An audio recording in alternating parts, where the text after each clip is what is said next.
South ఇండియాలోనే biggest sorry store మన Varahi silks మన విజయవాడ ఎంజీ రోడ్లో ప్రారంభం.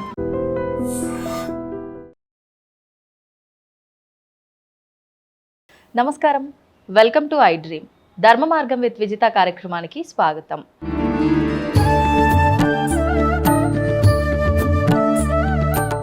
ప్రస్తుతం మనతో పాటు ఉన్నారు శ్రీ విద్యా ఉపాసకురాలు మాతా అన్నపూర్ణానంద గారు.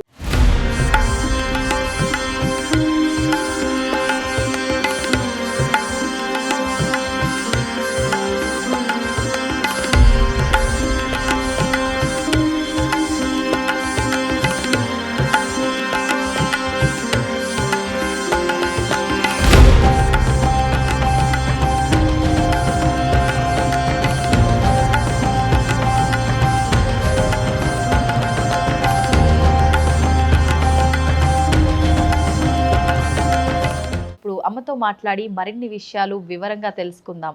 అమ్మ నమస్కారం. శుభం.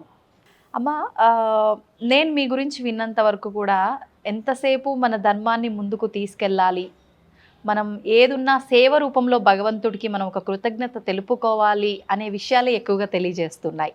ఎక్కువగా అంటే మనం ఏ ఆలయంలో చూసినా, ఏ దైవ కార్యక్రమంలో చూసినా ఎక్కువగా ముందంజలో ఉండి కార్యక్రమాలు జరిపించేదంతా కూడా మగవారు ఎక్కువగా చేస్తూ ఉంటారు.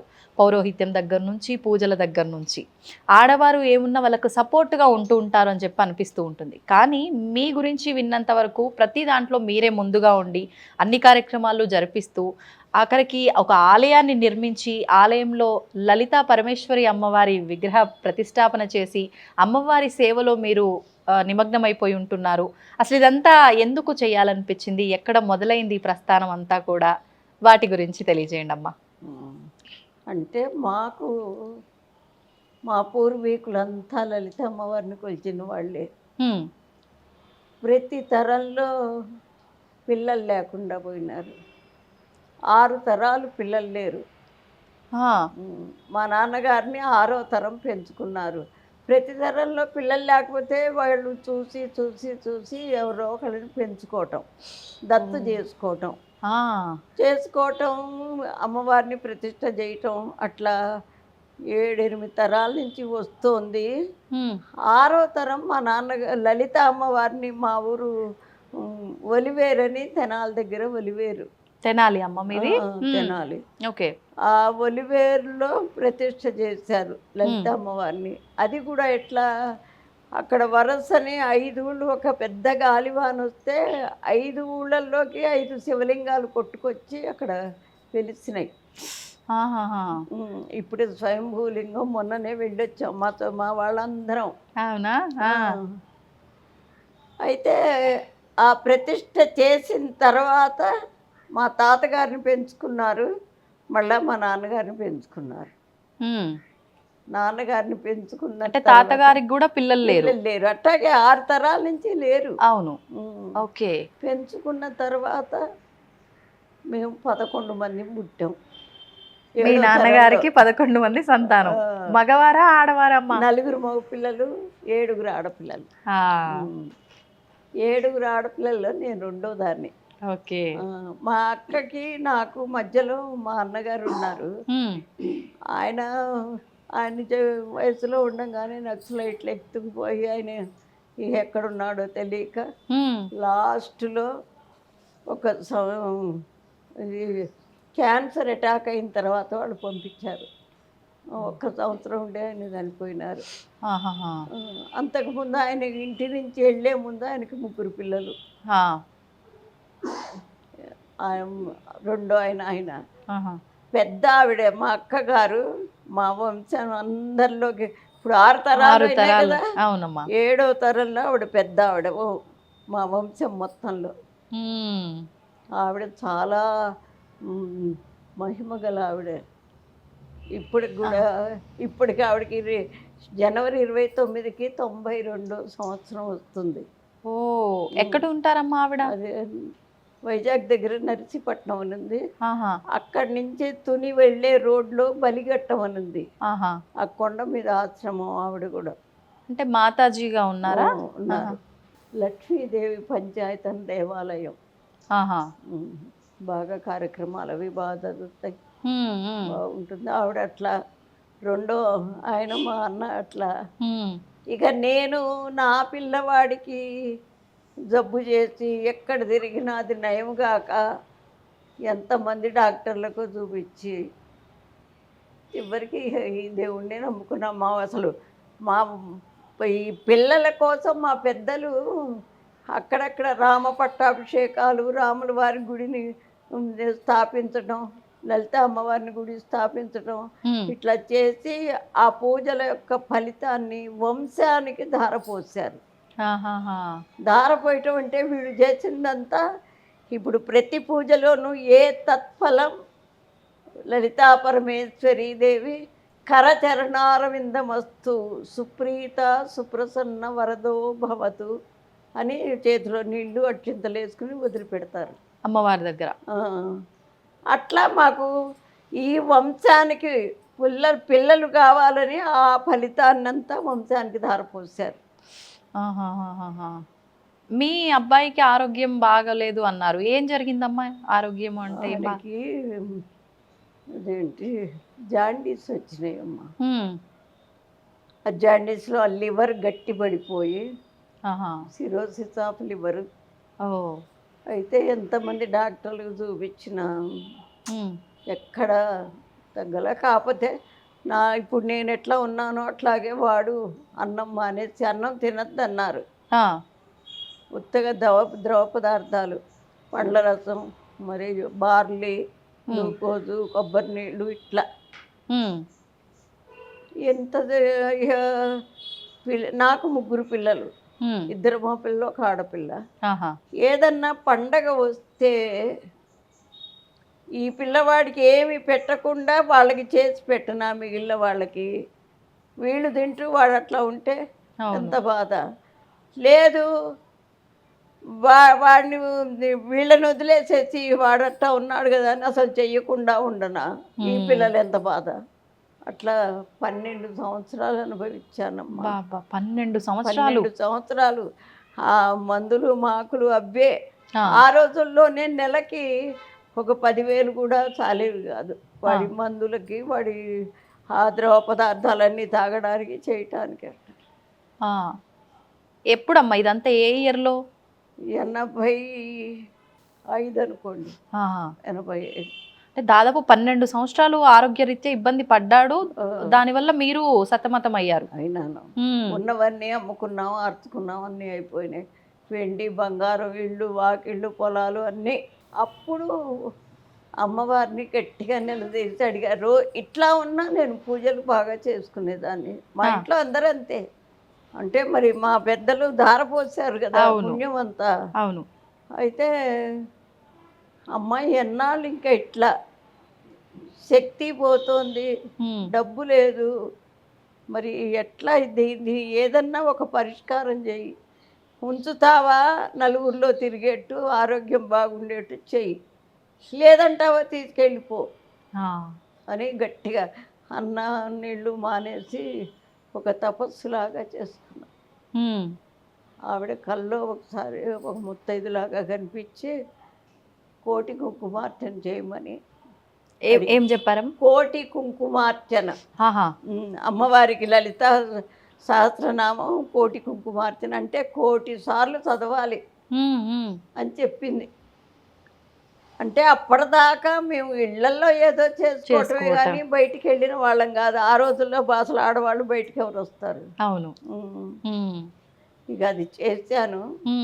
చేసిన తర్వాత లాస్ట్ డే రోజు మామూలుగా అంటే అన్నీ మిరాకిల్స్ అనమాట. ఆ కోటి కుంకుమార్చన చేయాలంటే ఆడవాళ్ళు వచ్చి చదవాలి. అవును. అక్కడే మేము ఉన్న చోటే పక్కనే ఒక ఆంజనేయ స్వామి గుడి ఉంటే ఆ గుడిలో పెట్టి. ఎక్కడమ్మా అప్పుడు ఎక్కడున్నారు?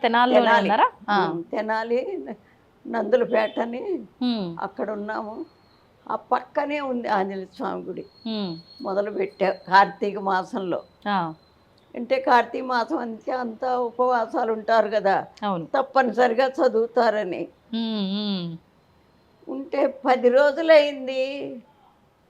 మహా అయితే మొత్తం మీద 10 రోజుల్లో 15 మంది వచ్చారు, 20 మంది వచ్చారు. ఆహా. అప్పుడు ఇప్పుడు అంటే మానవులం కదండి, ఎంత పూజ చేసినా ఎంత ఉన్నా మన ఇది మనకు ఉంటుంది. ఆ లక్షణం మానవ లక్షణం. ఉమ్. ఇక అయ్యో ఇంత సంకల్పం చేశాను ఎవ్వరు రావట్లేదు, 40 రోజులే పెట్టుకున్నాను. ఆహా, మీరు సమయం పెట్టుకున్నారు సంకల్పంగా 40 రోజులని. ఆ, ఓకే. అప్పుడు పుష్పగిరి స్వామి పెద్ద స్వామి వారు వచ్చి అక్కడ ఉన్నారు. ఆహా. అక్కడికి వెళ్ళాను. ఆ. స్వామి ఇట్లా జరిగింది ఇది సంగతి అంటే, ఏంటి ఇది చెప్పింది ఎవరే, ఆవిడ కదా, ఉమ్. ఆవిడే చూసుకుంటుంది, స్వామి ఏమి లేదు బలాని రోజున ఇట్లాగే అన్నారు. బలాని రోజున పొద్దున పుట్ట శనివారం నాడు నేను వస్తున్నా, లలితా సహస్రనామ వివరణ చెప్తాను, ఇట్లాగే అన్నారండి. అప్పటికి నేను జాబ్ చేస్తున్నా. ఆహా. ఒక శుద్ధ ముక్క కొనుక్కుని ఉమ్. మీ ఏంటి ఆ తెనాల్లో మీ ప్రాంతంలో ఎన్ని గుళ్ళు ఉన్నాయో వెళ్ళి అన్ని చోట్ల బోర్డు మీద నువ్వే రాయాలి. ఏమనమ్మా? ఏమని, బలాని శనివారం రోజు ఇన్ని గంటలకి స్వామీజీ వస్తున్నారు, వారు లలితా సహస్రనామ వివరణ చెప్తున్నారు కాబట్టి అందరు భక్తులందరూ రావాల్సింది. రాసి వచ్చారు. అంటే అప్పుడు లెక్చర్ చేస్తున్నానమ్మా. లెక్చరర్గా చేస్తున్నారు మీరు. ఆహా. అది బోర్డు అంటే ఎత్తుగా ఉంటుంది, నేను పొట్టి మనిషిని, నన్నే రాయమన్నారు ఆయన. 9 గంటలు అయిన తర్వాత అప్పుడు వెళ్ళి ఆ వాచ్మెన్ని బతిమిలాడి నేనే స్టూల్ ఎక్కి నేనే రాసుకున్నా. అట్లాగే ఆ రోజు వచ్చారు, రానే వచ్చింది, ఆయన వచ్చారు. పొద్దున 8 గంటలకు వచ్చారు. జనం బాగా వచ్చారు. స్వామివారు వచ్చినప్పటికీ మీరు సంకల్పంలో చెప్పుకున్న 40 రోజుల్లో ఎన్నో రోజుకి వచ్చారమ్మా మీరు? నేను 15వ రోజు. 15వ రోజు వచ్చాను. ఇక సరే ఆయన అన్నీ చెప్పారు. లలితా సహస్రం చదవడం అంటే ఆడవాళ్ళకి భగవంతుడు చాలా అవకాశాలు ఇచ్చాడు. ఏమి తినందే చదవకూడదు అనేది లేదు. అసలు శాస్త్రాల్లో భగవంతుడు ఎక్కడ లేడు, మీ మనస్సులోనే ఉన్నాడు. కాబట్టి ఆయన్ని ముందు తృప్తిపరచాలి. మీరు వేళటికి శుభ్రంగా స్నానం చేసుకుని అంతో ఇంతో టిఫిన్ తినేసి రండి, చెయ్యొచ్చు.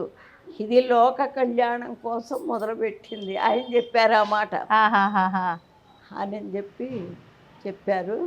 ఆ రోజు నుంచి ప్రతిరోజు మధ్యాహ్నం 3 అయ్యేది పూజ అవ్వటానికి, అంత జనం.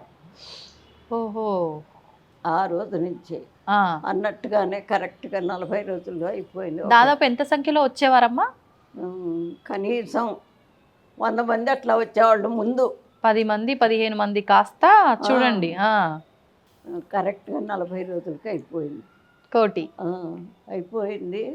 అంటే నేను చేశాను అని నేను అన్ను. ఆవిడ ఎంత మిరాకిల్స్ చూపించిందంటే అమ్మవారు, వంట వాళ్ళని పిలిచాం. ఆఖరి రోజు హోమం ఉంటుంది అన్నదానానికి. వాళ్ళు కూతురు, అల్లుడు, కొడుకు, కోడలు, ఆవిడే 5గురు. వాళ్ళ 5గురు 4000 మందికి కావాల్సిన సరుకంతా వాళ్ళే పట్టుకొచ్చారండి. వాళ్ళని వీళ్ళని అడిగి ఆవిడ అన్నం తినకుండా, మరి ఏంటి ఇప్పటిదాకా బ్రాహ్మలు ఎవరు ఏంటి ఆడవాళ్ళు ఇట్లా చేసిన వాళ్ళు లేరు, ఆవిడ చేస్తోంది కాబట్టి మీరు ఎంతో కొంత సాయం చేయండి అని వాళ్ళు తీసుకొచ్చారండి. అయిపోయింది ఆ రోజు. బాగా చాలా బ్రహ్మాండంగా అయింది. అప్పుడు ఒక ఆవిడికి ఒంటి మీదకి అంటే ఆ మనస్సులోకి వచ్చిన దాన్ని వాళ్ళు తట్టుకోలేక ఒక విధంగా అయిపోతారు. వచ్చిన ఆలోచన తట్టుకోలేక అంటే ఒంటి మీదకి రావటం అంటే అది. ఆవిడ ఏం చెప్పింది, మీరు మీ అబ్బాయిని రాయవేలూరు తీసుకెళ్ళండి, వాడికి తగ్గిపోతుంది అని. మేము అప్పటిదాకా అన్ని ప్రయత్నాలు చేసి ఇక మెదలకుండా ఊరుకున్నాం ఆ మందులు వాడుతూ. సరే అయితే అయిపోగానే ఒక 2 రోజులకో 3 రోజులకో వెళ్ళాం పిల్లాడిని తీసుకుని. వెళితే అక్కడ రాయవేలూరులో క్రిస్టియన్ హాస్పిటల్, అది ట్రైనింగ్ సెంటర్ అనుకుంటా, రీసెర్చ్ సెంటర్. వాళ్ళన్నీ చూసి ఉమ్. 40 రోజులు టెస్ట్ చేశారండి వాళ్ళు. రోజు ఒకటి రోజు ఒకటి రోజు ఒకటి టెస్ట్లకే 40 రోజులు. టెస్టులకే 40 రోజులు అసలు పట్టింది. ఏంటి అనేది? ఆ, అప్పుడు వాడు తేల్చింది ఏమిటంటే లివరు గట్టిపడ్డ మాట వాస్తవమే. ఎందుకు గట్టిపడ్డది అంటే రక్త ప్రసరణ దానికి లేదుట. అంటే 4 వెయిన్స్ మూసుకుపోయినాయట. లివర్ నుంచి హార్ట్కి వచ్చే వెయిన్స్ ఓహోహోహో. ఆపరేషన్ చేశారు. 40 రోజుల తర్వాత చేశారు. సక్సెస్ అయింది అది. ఒక అక్కడ ఒక ఫెసిలిటీ ఏమిటంటే అప్పుడు కాదు ఇప్పుడైనా ఎవరు వెళ్ళినా ముందు మనం డబ్బులు తీసుకెళ్ళక్కర్లా, ఏదో కొంత తీసుకుని వెళితే వాళ్ళు మనం అక్కడ ఉన్న వాళ్ళు మనకి అన్నీ వాళ్ళే వాడతారు, భోజనం వాళ్ళే పెడతారు. ఎంతమంది ఉన్నా, ఎంతమంది కాదు, పేషెంట్ ఆ పేషెంట్తో ఉన్న వాళ్ళకి. ఆహాహా. అయితే చివరికి వెళ్ళేప్పుడు బిల్లు కట్టాలి. ఓ, ఈ లోపల మనం చేసే ప్రయత్నాలు చేసుకోవచ్చు. అవును. అట్లా సరే చేసాం, బాగానే ఉంది. లాస్ట్కి 28,000 బిల్లు ఆగిపోయిందండి. కట్టాల్సింది ఇంకా బాకీ ఉంది అక్కడ. అయితే ఇక అప్పటికి అయిపోయినాయి. ఎంత అయిందమ్మా అప్పుడు సుమారుగా బిల్లు మొత్తం? సుమారుగా 3 లక్షలు అయింది. 3 లక్షలు అయింది. ఇక అప్పుడు రాజీవ్ గాంధీకి ఒక లెటర్ రాశా మీరు, స్వచ్ఛమైన తెలుగులో. ఏమని, ఇట్లా జరిగింది, ఇట్లా పిల్లాడికి ఇట్లా. వాళ్ళు ఏంటంటే బిల్లు కట్టకపోతే పేషెంట్ని పంపించరు. ముందే లాయర్ చేత మన ఉన్న అడ్రస్సు అన్నీ, మనం ఎక్కడ పుట్టాం అన్నీ రాసుకుంటారు వాళ్ళు ముందు జాయిన్ చేసేప్పుడే. అందుకని ఎటు తప్పించుకునే వీలు లేదు. అవును. రాసాము.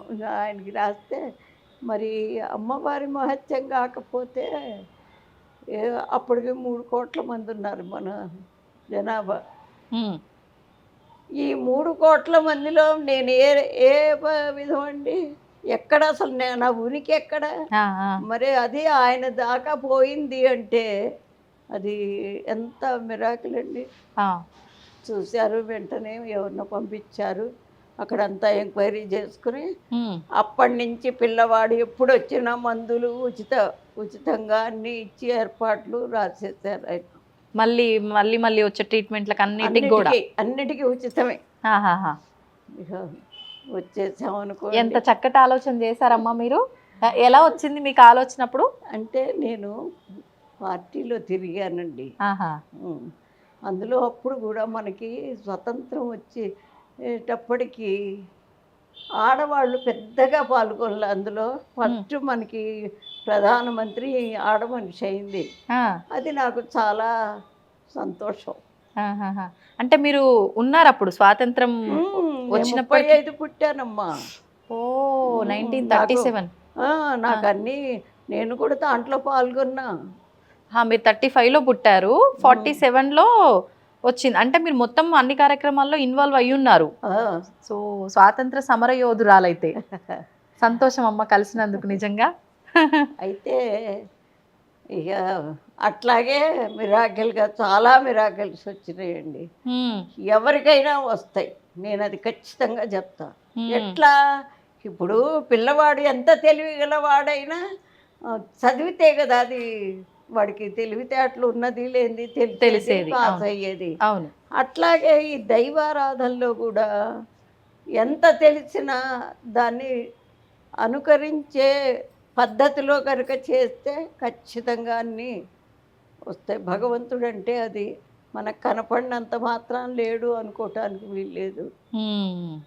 భగవంతుడు ఉండబట్టే ఇప్పుడు ఆ భగవంతుడి వల్ల మనం ఈ లోకంలోకి వచ్చి కొన్ని పనులు చేస్తాం. కొన్ని డ్యూటీలు ఆవిడ మనకు అప్పచెప్పింది. ఆ డ్యూటీలన్నీ మనం కరెక్ట్గా చేస్తే తప్పనిసరిగా భగవంతుడి యొక్క కృప మనకు ఉంటుంది.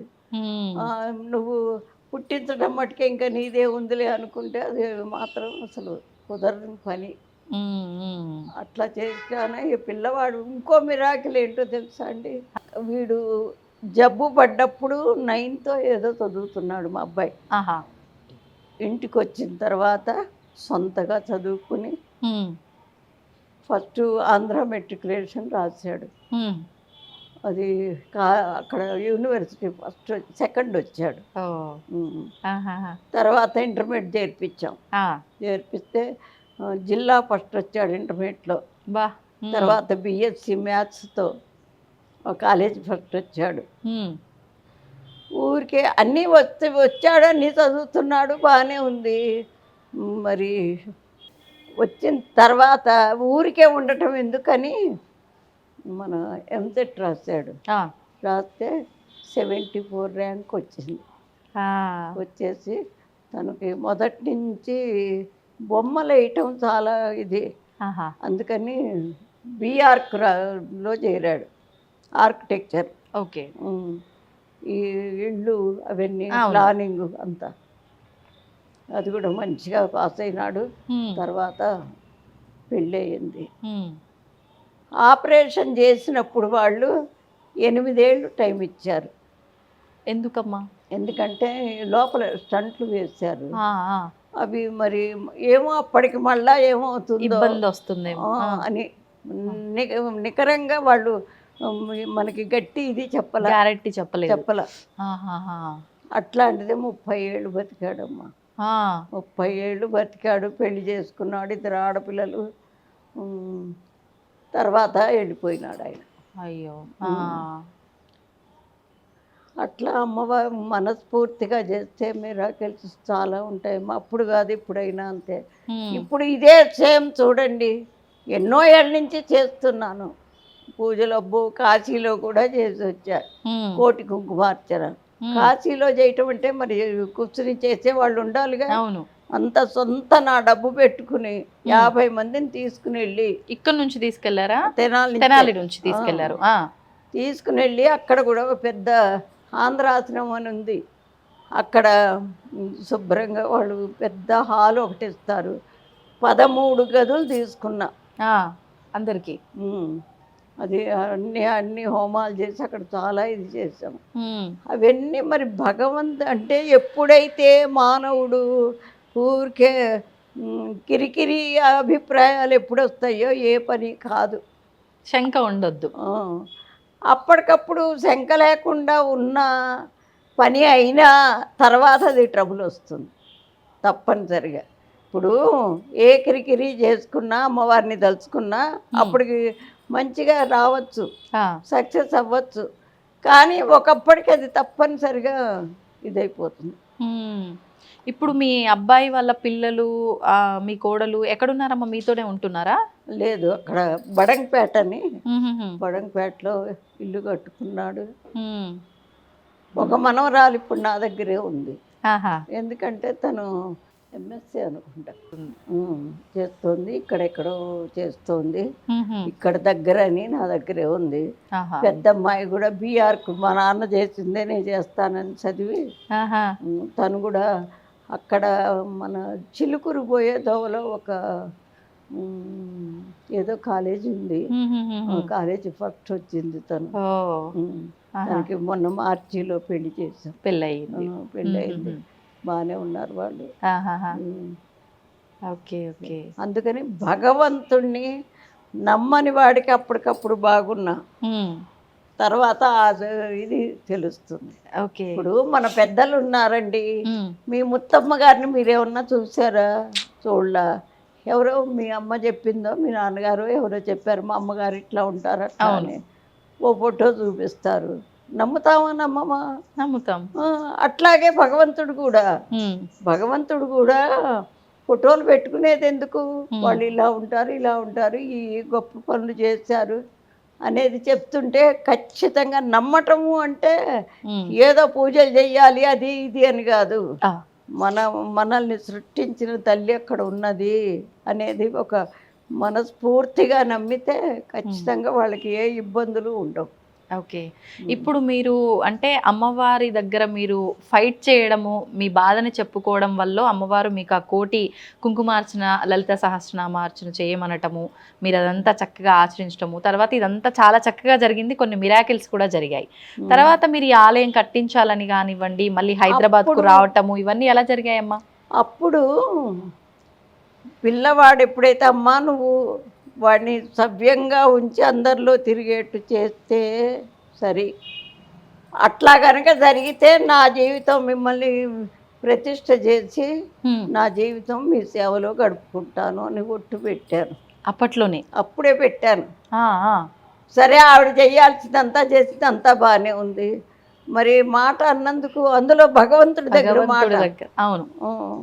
అందుకని ఇక్కడికి ఎట్లా వచ్చామంటే ఈ పిల్లలందరూ చదువులు అయిపోయినాయి, అమ్మాయికి పెళ్లి చేసాము, చిన్న అబ్బాయికి కూడా పెళ్ళి అయిపోయింది, వాడు ఉద్యోగం ఇక్కడే, పెద్ద అబ్బాయి కూడా ఇక్కడే ఉద్యోగం. ఇక అందువల్ల మేము ఇక్కడికి రావాల్సి వచ్చింది. వచ్చినా నేను ఈ మాట అన్నా కదా, అవును, అందుకని అది మనసులో ఉంటూనే ఉంది. మరి ఇంత సిటీలో మనకి గుడి కట్టుకోవటానికి స్థలం ఎట్లా కొనుక్కోవాలి, కొనుక్కోవాలంటే ఏ మూలకో వెళ్ళాలి. సెంటర్లో కనుక కడితే కట్టినందుకు నా కోరిక తీరుతుంది, తర్వాత భక్తులకి వాళ్ళకు ఒక దోవ ఏర్పాటు చేసి, నేను ఏ పని చేసినా నా స్వార్థం నా ఇది చూసుకోనండి, ఫర్దర్ వాళ్ళకి ఒక ఉపయోగకరము అవును అని అట్లా అనుకుని. ఏ సంవత్సరంలో వచ్చారమ్మా హైదరాబాద్కి? 96లో. 96లో వచ్చారు. అట్లా చేసుకుని నెమ్మదిగా ఇది ఏం ఒక రోజు 2 రోజులు 25 ఏళ్ళు అయింది. 25 ఏళ్ల నుంచి ఏదో ఒకటి కడుతూనే ఇప్పటికైనా ఇంకా ఉన్నాయి. మొన్ననే ఇప్పుడు విగ్రహాలు అవి వేయించి ఆర్చీలు కట్టి ఆర్చిలో ఇప్పుడు ఇక్కడ కట్టి ఇది 25 ఇయర్స్ అవుతుందా అమ్మా? మీరు హైదరాబాద్ రాగానే ఇప్పుడున్న ప్లేస్కే వచ్చారా ఎట్లా? ఇప్పుడు అబ్బాయి వాళ్ళు ఇక్కడ ఉండేవాళ్ళు, సంగీత నగర్ అని, అక్కడ ఉంటున్నాము.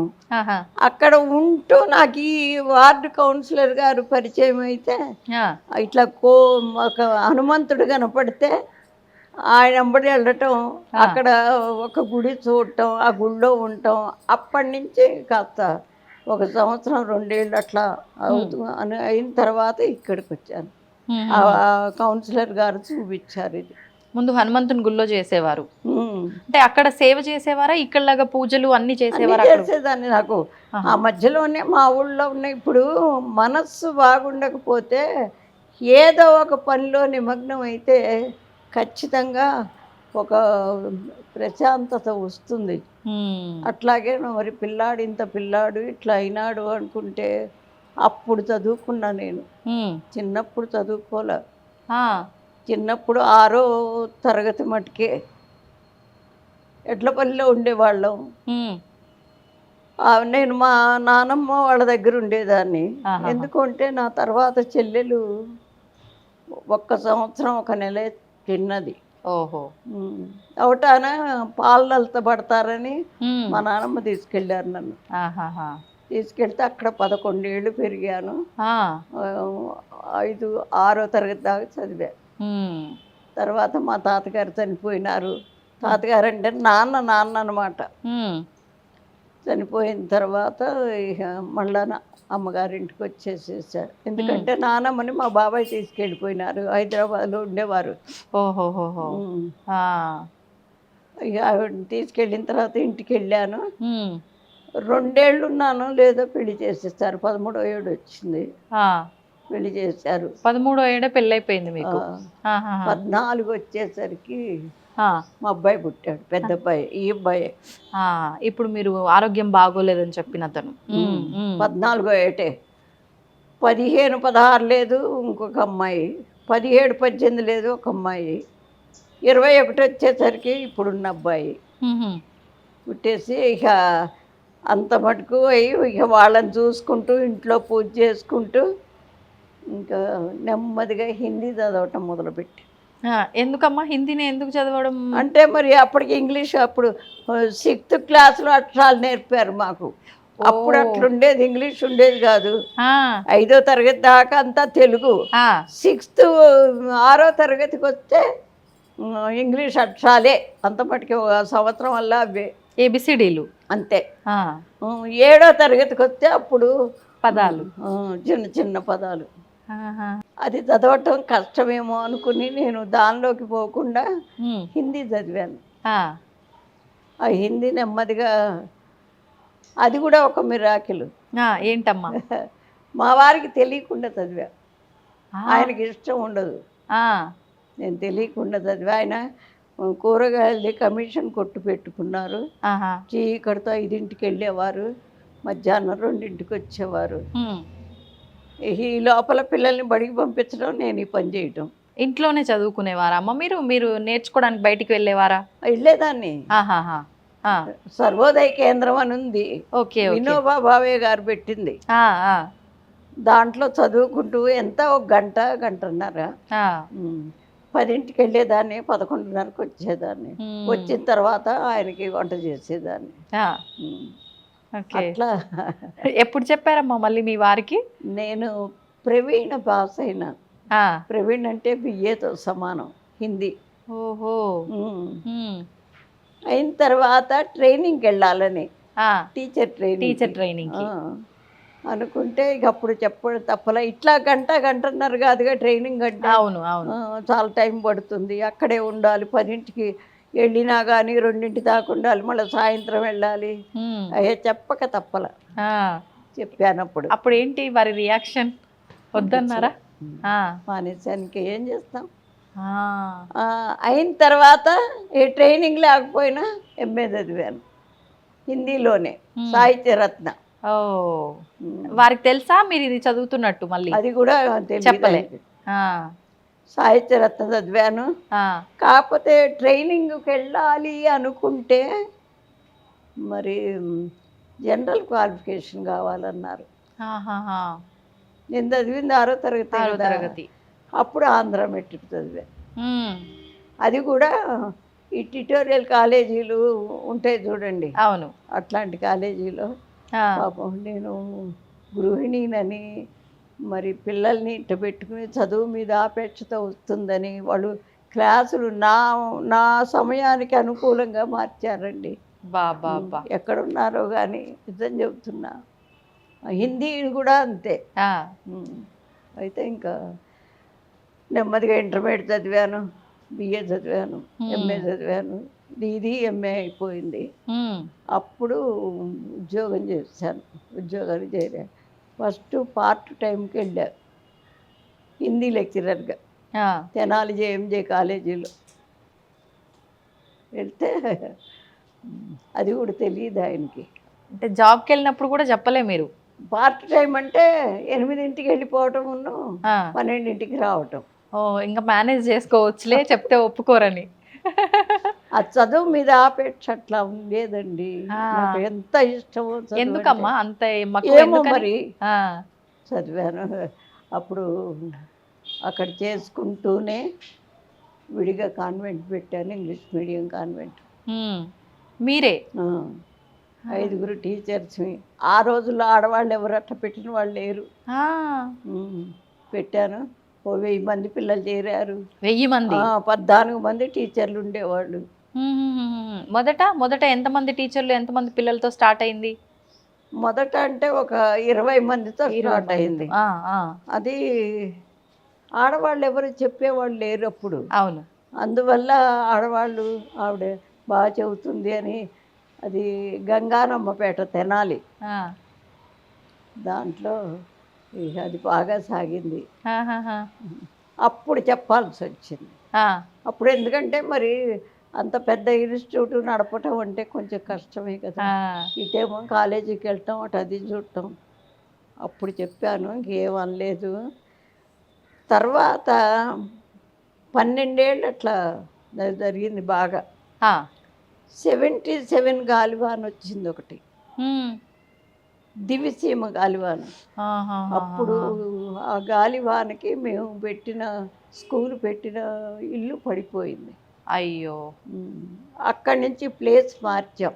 ఆ, మార్చిన తర్వాత రిక్షాల గూడు రిక్షాలు అప్పుడు హ్మ్. రిక్షాల్లో కొంతమంది వచ్చేవాళ్ళు, కానీ ఎట్లయినా స్ట్రెంగ్త్ తగ్గింది.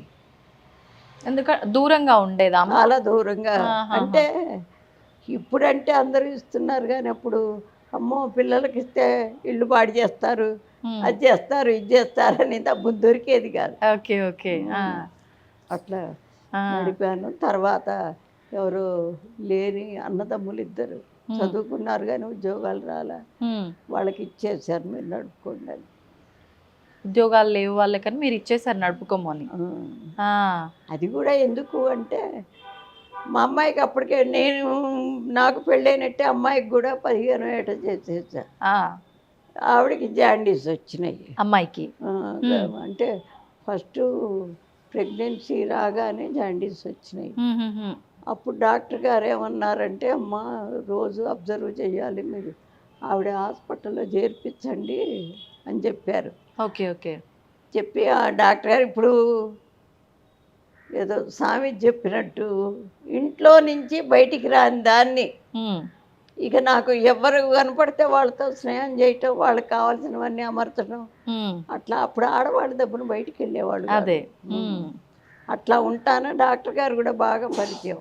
ఎవరు పల్లెటూళ్ళలో ఉండి బస్తీకి వచ్చాం కదా, ఆ పల్లెటూరు నుంచి ఈ జనం వచ్చేవాళ్ళు. అందులో మా వారిది కూరగాయలది వ్యాపారం.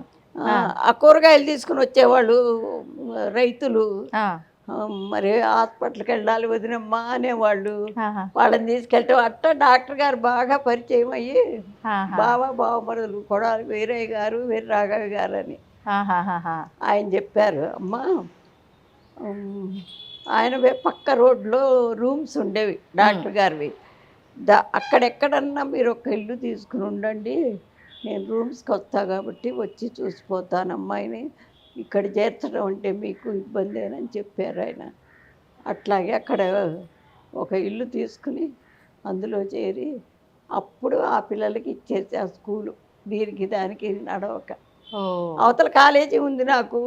అవును. మరి ఇది మళ్ళీ పిల్లకి ఇట్లా ఇవన్నీ చూసుకోవడం ఇంకా ఇబ్బంది అవుతుంది అని చెప్పి అది ఇచ్చేసేసారు. అమ్మ మీరు ఒక మాట చెప్పారు, మీ బాబుకు బాగోలేని టైంలో నేను ఎలాగైతే ఆహారం తీసుకోనో వాడిని కూడా అలాగే ఉంచాల్సి వచ్చింది ద్రవ పదార్థాలతో అని చెప్పి. మీరెందుకు తీసుకోవట్లేరమ్మా ఆహారం? నేను శ్రీ విద్యాపరురాల్ని. అసలు మానవుడికి ప్రతిబంధకం ఏది అంటే ఆహారమే. ఏ పని చేసినా ముందు ఆ తినడం కోసమే చేస్తారు. మంచి చేయనివ్వండి, చెడు చేయనివ్వండి, చదువుకోనండి, కష్టపడినివ్వండి, ముందు అది ఆలోచిస్తారు ప్రతి వాళ్ళు. ఇది జీవితానికి ప్రతిబంధకం అవుతుంది. అదీగాక ప్రతి సంవత్సరం మన ఒక్కొక్క రాష్ట్రంలో ఈ సర్వోదయ సమ్మేళనం లేడీస్కి జరిగేది. మా మాస్టారు అందరినీ ఇచ్చి నన్ను పంపించేవారు. బయటికి వెళ్ళి తినే అలవాట్లు లేవు, ఎవ్వరిళ్లలో తిని అరగవు. మరి అటంత దూరం వెళ్ళినప్పుడు తినాల్సి వస్తుంది బయట. ఇది పని కాదనుకుని ఏదో పళ్ళు పాలు దాంతో అయిపోయేది. అదీగాక నేను మంత్రశాస్త్రం నేర్చుకున్నాను. మంత్రశాస్త్రానికి కొన్ని రూల్స్ ఉంటాయి. ఎటువంటి రూల్స్ అమ్మా? ఎటువంటివి అంటే ఇప్పుడు మా గురువుగారు చెప్పారు ఒక మాట. ఒక పంతులు గారు ఒకళ్ళింటికి భోజనానికి పిలిస్తే వెళ్ళారట. వెళితే అక్కడ భోజనం అది చేశాడు, వచ్చి పడుకున్నట్ట. పడుకుంటే ఆ పంతులు గారి భార్య వాళ్ళని చోట భోజనానికి వెళ్ళారు కదా, ఏమి ఇచ్చారు వాళ్ళు, వెండి బంగారాలు కూడా ఇచ్చేవాళ్ళు వెనక అనే సంచి తీసి చూసిందట. చూస్తే అందులో వెండి చెంబు ఉంది. అమ్మో మా ఆయనకి వెండి చెంబు ఇచ్చారు వాళ్ళని చాలా సంతోషపడ్డది. ఆయన లేచేదాకా ఉండి అడిగిందిట.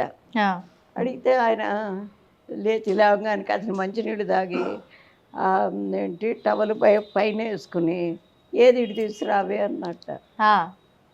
తీసుకొచ్చి ఇస్తే అది తీసుకుని వెళ్ళిపోయి మధ్యాహ్నం వెళ్ళిన వాళ్ళ ఇంటికి వెళ్ళి, అమ్మ మర్చిపోయి మీ వెండి చెంబు నా సంచిలో పెట్టుకుని వెళ్ళిపోయాను అని చెప్పి తిరిగి ఇచ్చేసాట. ఇచ్చేస్తే అది ఎందుకు అంటే అట్లా జరిగింది, ఎందుకు తీసుకొచ్చాడు ఈ పంతులు గారు అంటే అడిగట్ట ఆవిడని, అమ్మ మీ ఆయన ఏం చేస్తారు, మీరు తెచ్చిన సరుకులన్నీ మీరు కొనుక్కొచ్చారా, ఎక్కడన్నా అప్పు తెచ్చారా అని అడిగట్ట. అంటే సన్న బియ్యం అని పక్క వాళ్ళ ఇంట్లో తీసుకున్నానండి అన్నదట. పక్కవాడు ఒక దొంగట. ఎవరైతే ఎవరింట్లోంచి వీళ్ళైతే తప్పుగా తెచ్చుకున్నారో ఆ ఇంటి అతను దొంగ.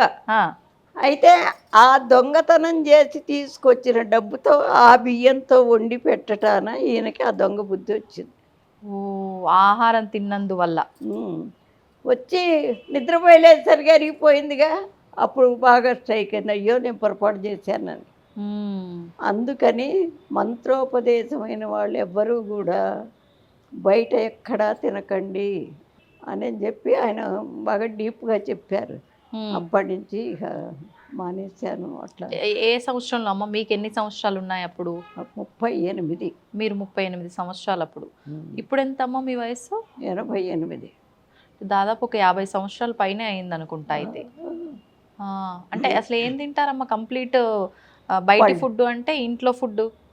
ఫుడ్ తిన్ను కదా అసలు. అసలు ఆ ఫుడ్ లేకపోతే ఇది రాదు కదా, ఈ ఆలోచనే రాదు. తినాలి, బయటికి కొనుక్కొచ్చుకోవాలి, వాడు పిలిస్తే వెళ్ళాలి, ఫుడ్ రాదు కదా. కానీ ప్రాణం నిలబడడం కోసం ప్రాణం నిలబడుతోందిగా. ఎలా సాధ్యపడుతుందమ్మా అట్లా? పొద్దున్నే కాఫీ తాగుతానమ్మా. ఆ, మరి 11, 12ంటికి ఇక్కడ అమ్మవారి పూజ అయిపోయిన తర్వాత ఆ తలుపు వేసేటప్పుడు అమ్మవారి దగ్గర ఏమన్నా పళ్ళు ఉంటే తిని ఆ తీర్థం తాగి వెళ్ళిపోతాను. వెళ్ళిపోయిన తర్వాత అక్కడ అన్నదానం జరుగుతుంది, అదంతా అయిపోయి శుభ్రంగా పడుకుంటా. నిద్రపోయి లేచిన తర్వాత పళ్ళ రసం గ్లాస్ తాగుతాను. అది లేకపోతే ఏ పాలు కాఫీయో ఏదో. మళ్ళీ రాత్రి పడుకోబోయేప్పుడు గ్లాస్ పాలు తాగుతాను.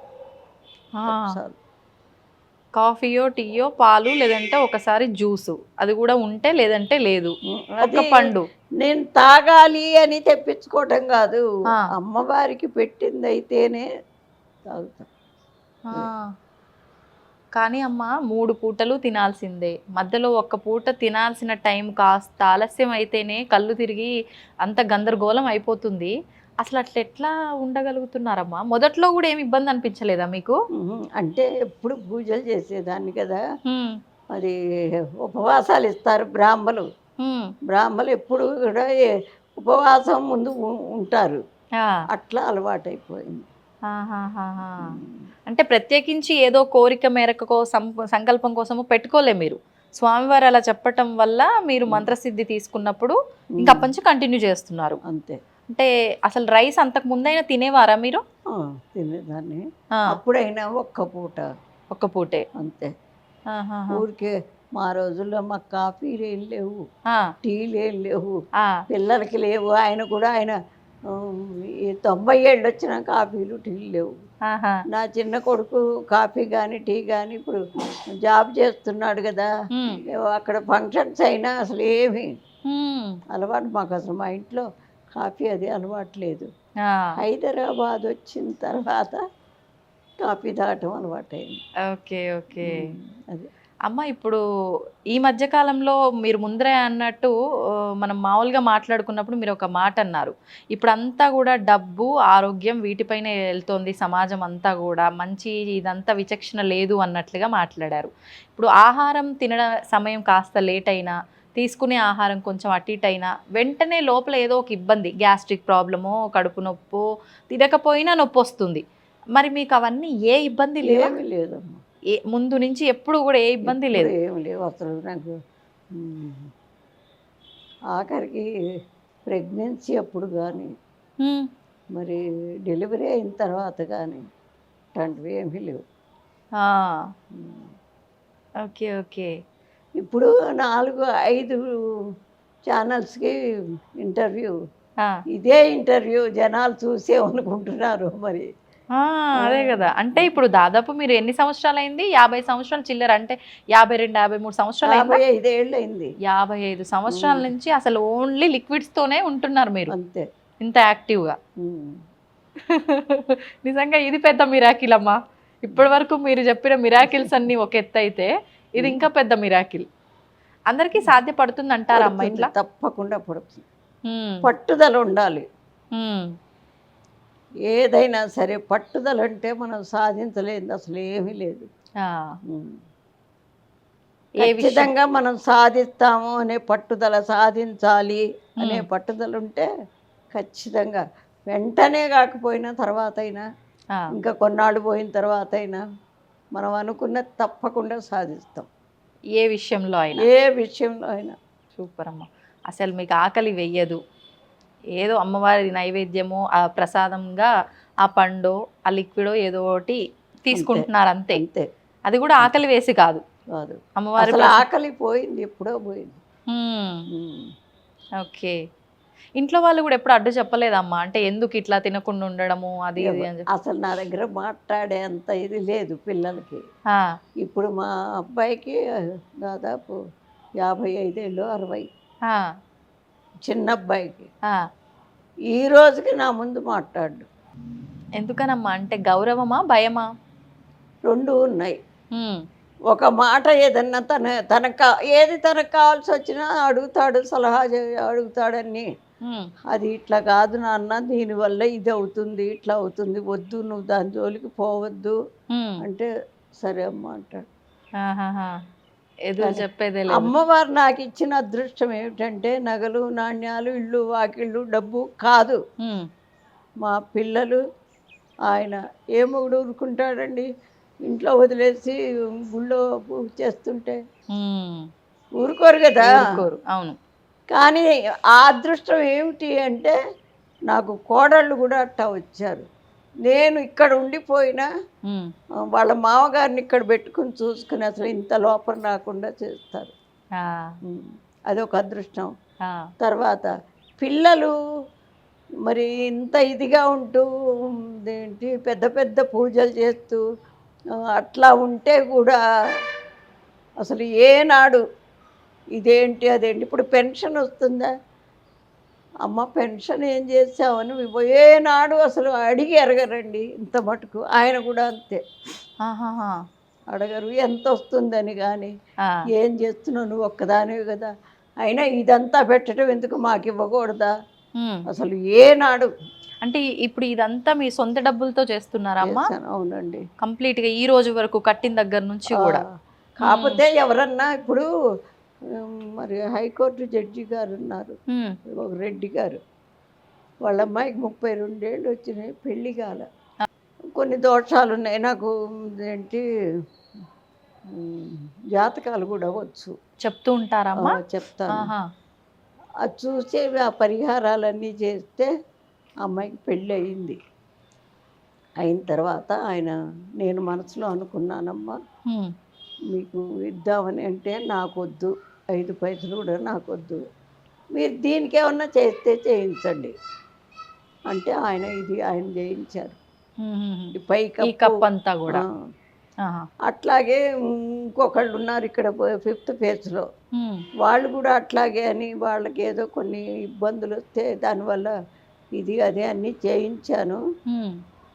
అది ఇప్పుడు నేను ఉండే ఇల్లు అంటే అన్నదానం కోసం ఆ ఇల్లు, ఆ వంట అది చేసి అందరికి భోజనాలు పెట్టి రోజునమ్మా లేదంటే విశేషమైన రోజుల్లోనా? రోజునే పెట్టేదాన్ని, ఇప్పుడు 3 రోజులు పెడుతున్నాం. ఎందుకంటే మిగిలింది వాళ్ళు అక్కడక్కడ అన్ని చోట్ల పెట్టే చోటుకి వెళ్తారు. ఇక్కడ మాత్రం సోమ మంగళ బుధ 3 రోజులు పెడుతున్నా. పెద్ద ఫంక్షన్స్ ఏమన్నా వచ్చినా పెడతాను. అది ఓకే. అట్లా చేసిందే కానీ ఇప్పుడు జాతకం చెప్తే ఒక 500 అది కూడా ఇక్కడే పెట్టేస్తారు. అంతా అమ్మవారి కోసం. ఇంకా అసలు అట్లా కాదండి, ఎక్కడ పెట్టుకుంటాం, ఏం చేస్తాం?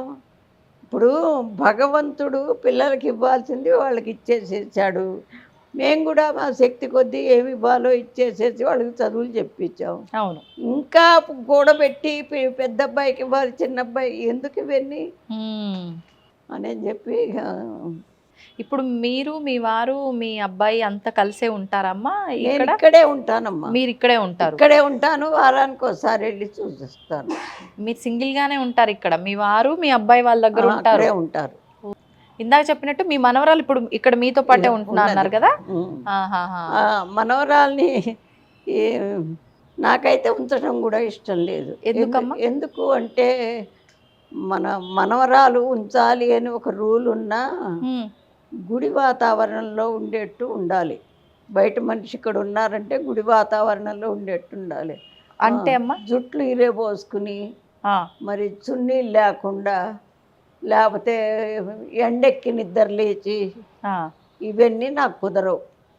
చక్కగా నువ్వు జడేసుకో, చున్నీ వేసుకో, కథ దేవుడు భక్తి అవి ఏమన్నా ఉండేటైతే ఉండు, ఉమ్, లేదు నేను అట్లా ఉండలేను అంటే నీకు చదువుకేం కావాలో నేను ఇస్తాను, ఉమ్, ఇంటి దగ్గరే ఉండని చెప్పాను. ఆ, కాదు నానమ్మ ఇక్కడే ఉంటానని. ఆహాహా, ఇప్పుడు జాబ్ వచ్చింది, ఆ, ఇప్పుడు ఈ సంవత్సరం ఉంది చదువు, మళ్ళీ రేపు మే జూన్తో అయిపోతుంది అనుకుంటా. ఆహాహా, అది క్యాంపస్ సెలక్షన్లో జాబ్ వచ్చింది, ఉమ్, ఉమ్, దానికి వెళుతోంది. ఓకే. అది చదువు కాబట్టి నేను ఉండనిచ్చారు, అది. లేదంటే ఒప్పుకునేవారు కాదు. ఎందుకంటే మనం పెట్టుకున్న లక్ష్యానికి ఏది అడ్డంకు రాకూడదు. ఉమ్, అది ఏంటమ్మా మీ లక్ష్యం ఏంటి? లక్ష్యం ఏమిటి అంటే సమాజానికి కావలసిన వాటిలో అన్నీ చేయలేకపోయినా కొన్నన్నా మన దైవభక్తితో మంచి మాటలతో ఉమ్, చాలామంది మార్పు వచ్చారండి. ఉమ్, భార్యాభర్తలు కూడా చాలామంది మార్పు వచ్చారు. ఉమ్, అసలు పిల్లలకి అసలు సమాజం ఏమిటి అనేది అసలు తెలియట్లా. ఆ, ఏం సమాజం మాకు పెడుతుందా అంటారు. మనకి సమాజానికి కొన్ని రూల్స్ ఉన్నాయి కదా, అది పాటిస్తేనే మనం సమాజంలో ఉండగలం, ఉమ్, లేకపోతే కష్టమే. ఆ, అంత బాధ ఎందుకు? ఇప్పుడు చదువుకుంటారండి, మరి పరీక్షల్లో పక్కవాడితో మాట్లాడకూడదు, రాసుకోవాలి అని అనుకుంటే మరి కాదు నేను వాడి దాంట్లో చూసి రాస్తానంటే ఎట్టా? అవును, అప్పుడేమవుతుంది, బయటికి పంపిస్తారు. అంతే కదా. అట్లాగే మనం ఉండేదే సమాజంలో, దానికి కొన్ని పద్ధతులు ఉన్నాయి. ఉంటేనే సమాజం సుభిక్షంగా ఉంటేనే కాపురాలు కూడా సుభిక్షంగా ఉంటాయి. అది లేదు ఇప్పుడు పిల్లల్లో. లేదు. ఎక్కడ లోపం అంటారమ్మా? ఇప్పుడు లేదు అని మీరు కరాఖండిగా చెప్పేస్తున్నారు, మరి లోపం ఎక్కడ జరిగిందంటారు? లోపం అంటే డబ్బుకి దాసోహం అయిపోతున్నారండి. ఆ డబ్బు కోసం మన దేశం వదిలిపెట్టి ఇంకో దేశానికి వెళ్ళటం, వాళ్ళ వ్యవహారాలన్నీ నేర్చుకోవటం, అది వచ్చి ఇక్కడ దాన్ని అనుకరించటం. అవును, అక్కడ వాళ్ళ దేశం పద్ధతి వాళ్ళది, కానీ మన దేశం పద్ధతి అది కాదు. ఇప్పుడు బ్రిటిష్ వాళ్ళు ఉండగా ఎంత కష్టపడ్డారు మగవాళ్ళు ఆడవాళ్ళు అందరూ. నేను దాంట్లో చిన్నప్పుడు తిరిగాను. ఎట్లా, మా నాన్న ఫ్రీడమ్ ఫైటరు, మా వారు ఫ్రీడమ్ ఫైటరు, మా మేనవాళ్ళ ఇద్దరు ఫ్రీడమ్ ఫైటర్స్. ఉన్న ఆస్తి అంతా అమ్ముకుని అన్ని దేశానికి పెట్టిన వాళ్ళే. అవును, అవును. క్విట్ ఇండియా ఉద్యమం అప్పుడు ఇంట్లో ఉన్న ఆ విదేశీ వస్తు బహిష్కరణ మొత్తం బయట పారేయించి నా చేతే అగ్గులు గీయించారు మా నాన్న. అంత చిన్న వయసులో నాకు మనసులో పడ్డది అది. నలుగురు మన దేశంలో వచ్చి వాళ్ళుంటూ వాళ్ళకి భయపడాల్సిన ఇది మనకు వచ్చింది. ఎంత ఈ స్వతంత్రం కోసం ఎంతమంది ప్రాణాలు పోయినాయండి. అవును. మరి నలుగురు కూర్చుని ఏం చెయ్యాలి దేని ఒక సమావేశం పెట్టుకోవడానికి భయపడేవాళ్ళు. నలుగురు కనపడితే వాళ్ళు వేసేవాళ్ళే. అందుకని ఏం చేసేవాళ్ళు, చిన్న చిట్టి రాసి పంపించి నన్ను ఆ చిట్టి ప్రతి ఇంటికి వెళ్ళి ఇచ్చి రమ్మనేవాళ్ళు. చిట్టీలో ఇంట్లో ముందేమో ఏదో పూజ పునస్కారం ఆడవాళ్ళు, దొడ్లో ఈ మగవాళ్ళంతా సమావేశం, వ్యవహారాలు మాట్లాడుకోవడం. మరి ఒక ప్రణాళిక కావాలి కదా, ఏం చెయ్యాలి మనం అని చెప్పి నలుగురు నుంచి మాట్లాడుకోవటానికి వీల్లేదు. అవును, ఇట్టంటప్పుడు అట్లా చేసేవాళ్ళు. అట్లా కూడా నేను ఎంతో తిరిగాను. నాకు తెలిసిన తర్వాత కూడా పార్టీలో కూడా తిరిగాను.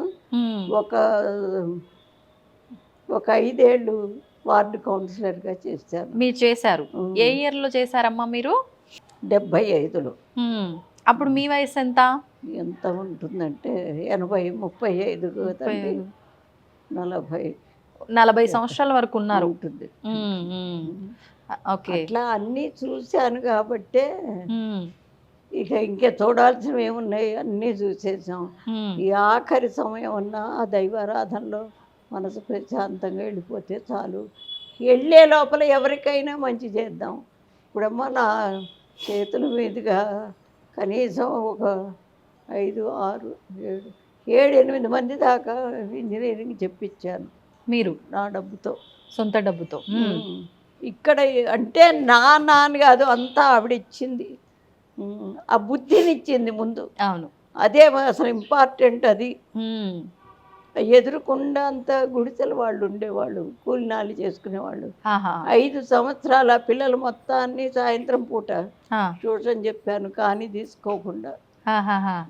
అట్లా ఇప్పటికైనా అన్నీ ఉచితమే. టైలరింగ్ క్లాసులు పెట్టించాను, ఉమ్. అది ఉచితమే. అంటే నామినల్ ఫీజు 10 రూపాయలు. ఉహుం. తర్వాత సంగీతం ఉచితంగా, ఇప్పుడు భోజనాలు ఉచితంగానే. ఉన్నది బట్టి నేను ఖర్చు పెట్టేస్తాను. ఆహాహా. అంటే సంగీతం అవన్నీ మీరు చెప్పేవారమ్మా, ఎవరన్నా తీసుకొచ్చి నేనే చెప్పాను. మీరే చెప్పేవారు? చెప్పాను. ఇప్పుడు మాకు సంగీత పీఠం పెట్టేసి నెలకొక ప్రోగ్రాం, సంగీత కళాకారులు మంచి ప్రోగ్రాంలు జరుగుతాయి. ఓహోహో. ఇప్పుడమ్మా మీరు అన్నట్లుగా ఈ పిల్లల విధానాలు కానివ్వండి, పెద్దవాళ్ళ విధానాలు కానివ్వండి, అన్నీ కూడా ఏది బాగోలేదు. అది పక్కన పెడితే కుటుంబ వ్యవస్థ కూడా ఒకప్పుడు ఉన్నట్లుగా ఏదీ లేదు. ఎందుకంటారు అంటే అలా ఉండటం వల్ల ఎంతో మంచి జరిగింది, ఎంతో మేలు జరిగింది పిల్లలకు కానీ పెద్దవాళ్ళకి కానీ, అందరూ కలిసిమెలిసి ఉంటే. ఇప్పుడు అలా లేదు, అంత ఎవరికి వాళ్ళు విడివిడిగా ఒక్కింట్లో ఉండి కొన్నాళ్ళు సపరేట్గా వండుకునే విధానం చూసాము.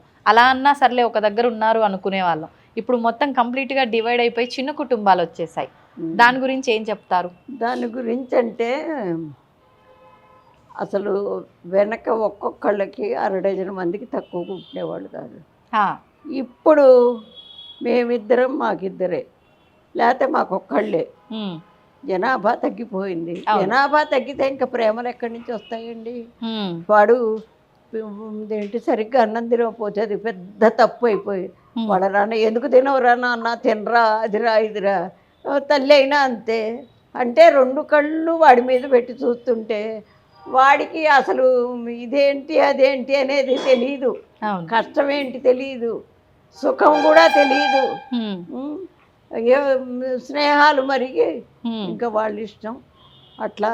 ఇదే దాన్ని ఖండించట్లా. తల్లి తండ్రి నువ్వు ఇట్లా పెడితే ఇప్పుడు ప్రేమ ఉండొచ్చండి. జ్వరం వస్తుంది పిల్లాడికి, వాడికి మందు నేను తాగనమ్మా అంటే వదిలిపెట్టేస్తామా? లేదు. తాకపోతే లాగి ఒక్కటేసి నోట్లో మందేసి నీళ్ళు పోస్తాం. అవును. ఎందుకు? వాడి మీద ప్రేమ లేకనా? లేదు, వాడి మంచి కోసం. వాడికి జ్వరం తగ్గాలి. ఆ తగ్గటానికి కాస్త కష్టమైన మనసు బాధపడ్డా చెయ్యాల్సిన పని చెయ్యాలి. అట్లాగే ఈ ప్రవర్తన కూడా అంతే. లేకపోతే వాడి జీవితాన్ని మనమే పాడు చేస్తున్నాం. పిల్లల జీవితాలని మనమే పాడు చేస్తున్నాం. కంపారిజన్ ఒకటి వచ్చింది. అందుకని ఇప్పటి నుంచి ఆడవాళ్ళు మగవాళ్ళు ముందు వేషాధారణ మార్పించాలి. ఏంటండి మరి అడుక్కునేవాడు ఇక్కడ చిరుగులు ఇక్కడ చిరుగులు ఇవన్నీ ఉన్నట్టు నీకు లేనట్టు నువ్వు ఆ డ్రెస్ కూడా ఆ చినుగులు ఏంటండి? ఇప్పుడు లేనివాడు తప్పదు. అవును. నీకేమి తక్కువని? అట్లాంటివన్నీ మానిపిస్తేనే ఇప్పుడు మొదలు పెట్టుకుంటే ఇంకా 25 ఏళ్ళు పడుతుంది మళ్ళీ వెనకటి ఇది రావటానికి, మార్పు రావడానికి. అంతే. ఇప్పుడు కనుక మొదలు పెట్టకపోతే ఇక అది ఎటుపోతుందో చెప్పండి. అసలు ఏం చెప్పారమ్మా అంటే మన ధర్మం ప్రకారము కొన్ని ఆచారాలు వ్యవహారాలు కట్టుబాట్లు అయితే ఉన్నాయి. మీరు అంటే స్వాతంత్రానికి ముందర నుంచి దాదాపు 88 సంవత్సరాల నుంచి, అంటే మీకు ఊహ తెలిసిన దగ్గర నుంచి ఒక 80 సంవత్సరాల నుంచి ఈ విధానం అంతా చూసుకుంటూ వస్తున్నారు. అంటే ప్రతి జనరేషన్కి ఒక వ్యవస్థ ఎలా మారుతూ వచ్చింది ప్రస్తుతం వరకు కూడా? ఇప్పుడంటే వెనక అసలు ఇన్నేళ్ళైనా మారలేదండి. ఇప్పుడు మారటం మొదలుపెట్టింది ఒక 5 years నుంచి, 5 సంవత్సరాల నుంచి మాత్రమే. నేను 5 తరాలు చూశాను. మరి ఇప్పుడు పిల్లలకి విజ్ఞానం లేకపోగా అతి ఆలోచనలు ఎక్కువైపోయినాయి. ఇదే ఉంది అదే ఉంది అట్లా ఇట్లా. ఇప్పుడు గుళ్ళోకి వస్తారు పిల్లలు అందరూ కోచింగులు కని దానికని ఇక్కడ వచ్చి ఊళ్ళ నుంచి వచ్చి ఇక్కడ ఉంటారు, ఉండి చదువుకుంటారు. వాళ్ళల్లోనే కొంతమంది మంచి నిదానంగా చాలా ఇదిగా నేను ఏదైనా చెప్తున్నా కూర్చుని ఉంటే నా ఉద్యోగమే అది. ఏంటి ఆ వచ్చిన పిల్లల్ని ఆ మాట ఈ మాట చెప్పి కూర్చోబెట్టడం, మార్పు వచ్చేట్టు చూస్తా. ఆ, ఎందుకంటే ఇప్పుడు ఎవరికి వాళ్ళు నాకు తెలియదు అనుకుంటే వాడు జీవితంలో చాలా ఇబ్బంది పడతారు. ఉమ్, ఒకవేళ ఆ మామగారు ఏంటి అట చెబుతుంది అని ఏమన్నా అనుకుంటే అనుకోని, ఆ, ఆ మంచి అనేది మనసులోకి వస్తే ఇప్పుడు కాదు ఇంకా కొన్ని రోజుల కన్నా ఆలోచన వస్తుంది. వినటం నేర్చుకుంటే మంచి దోవ వస్తుందండి.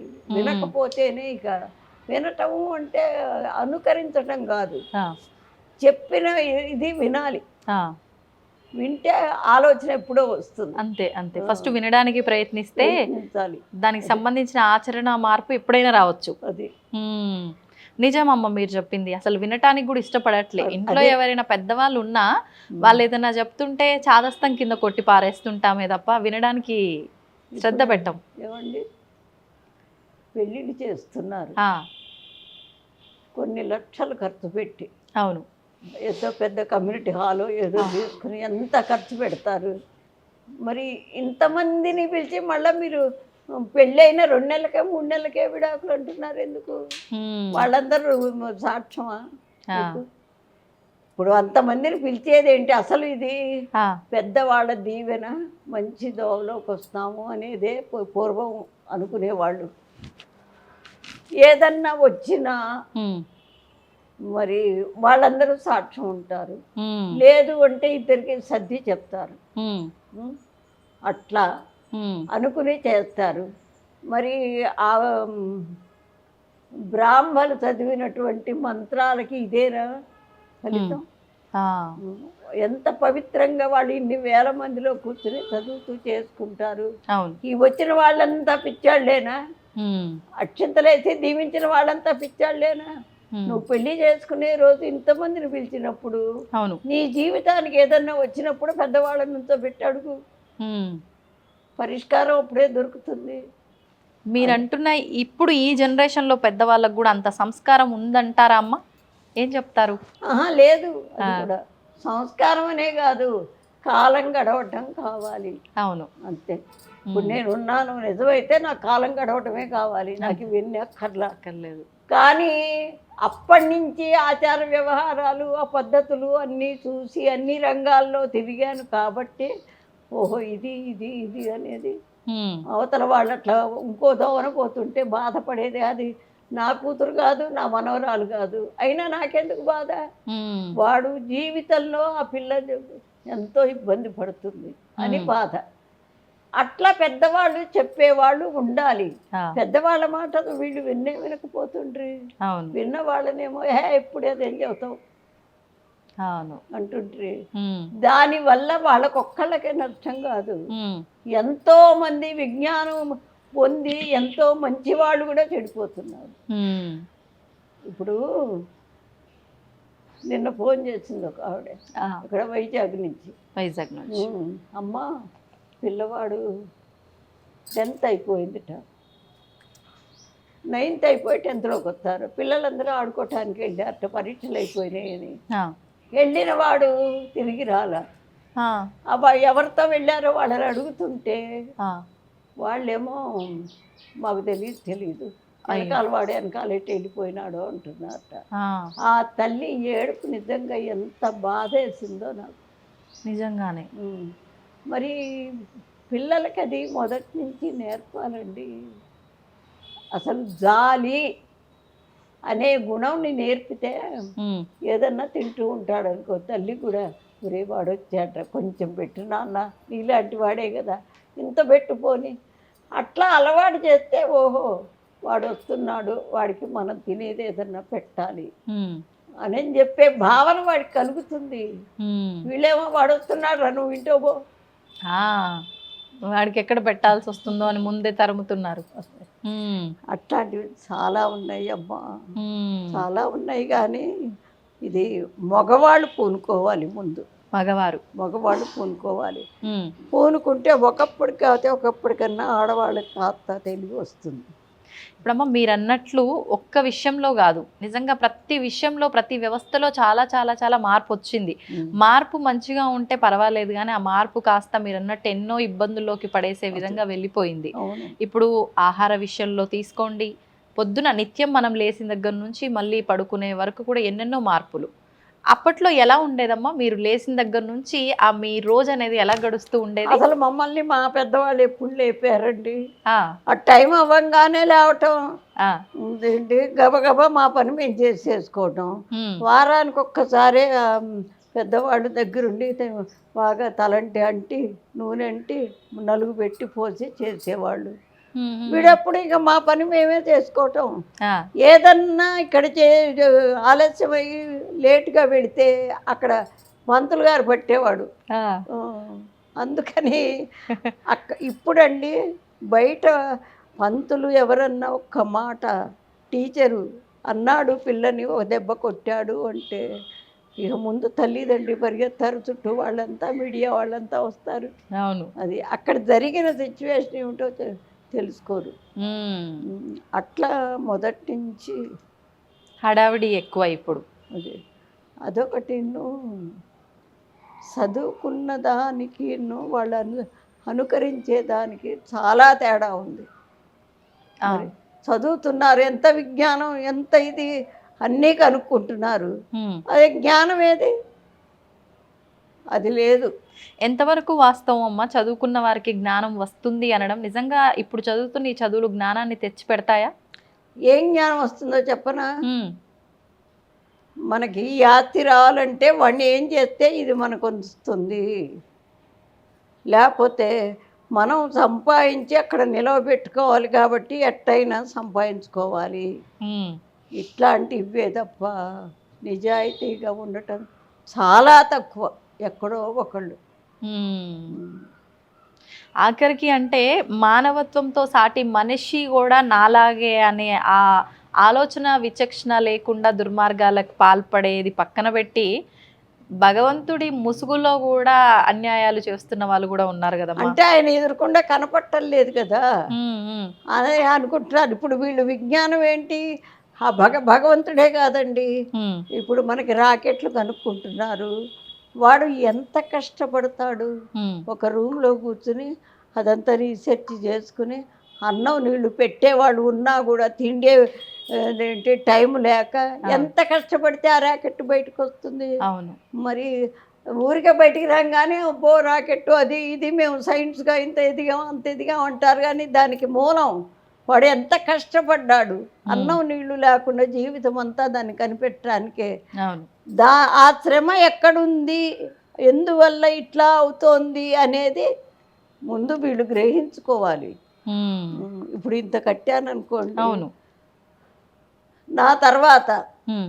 అబ్బా చాలా బాగుందే ఇది అదే ఇదే అనుకుంటే ఇది ఎవరు కట్టారు, హ్మ్. ఈ రంగులు ఇక్కడ పువ్వు చూడు ఎంత చక్కగా వేశారు, అవును. వాడి చేతిలో ఎంత కళ ఉందో అని అట్లా లోతుకెళ్ళి ఆలోచిస్తే కాస్తన్న ఒక దోవ వ్యవహారం దొరుకుతుంది. తెలుస్తుంది. హ్మ్. లోతుకి ఎవ్వరు వెళ్ళటంలా. స్వతంత్రం కోసమే చూడండి, స్వాతంత్రంలో నిజంగా ఎంతమంది ఎన్ని ప్రాణాలు పోగొట్టుకున్నారు. అవును. ఉమ్.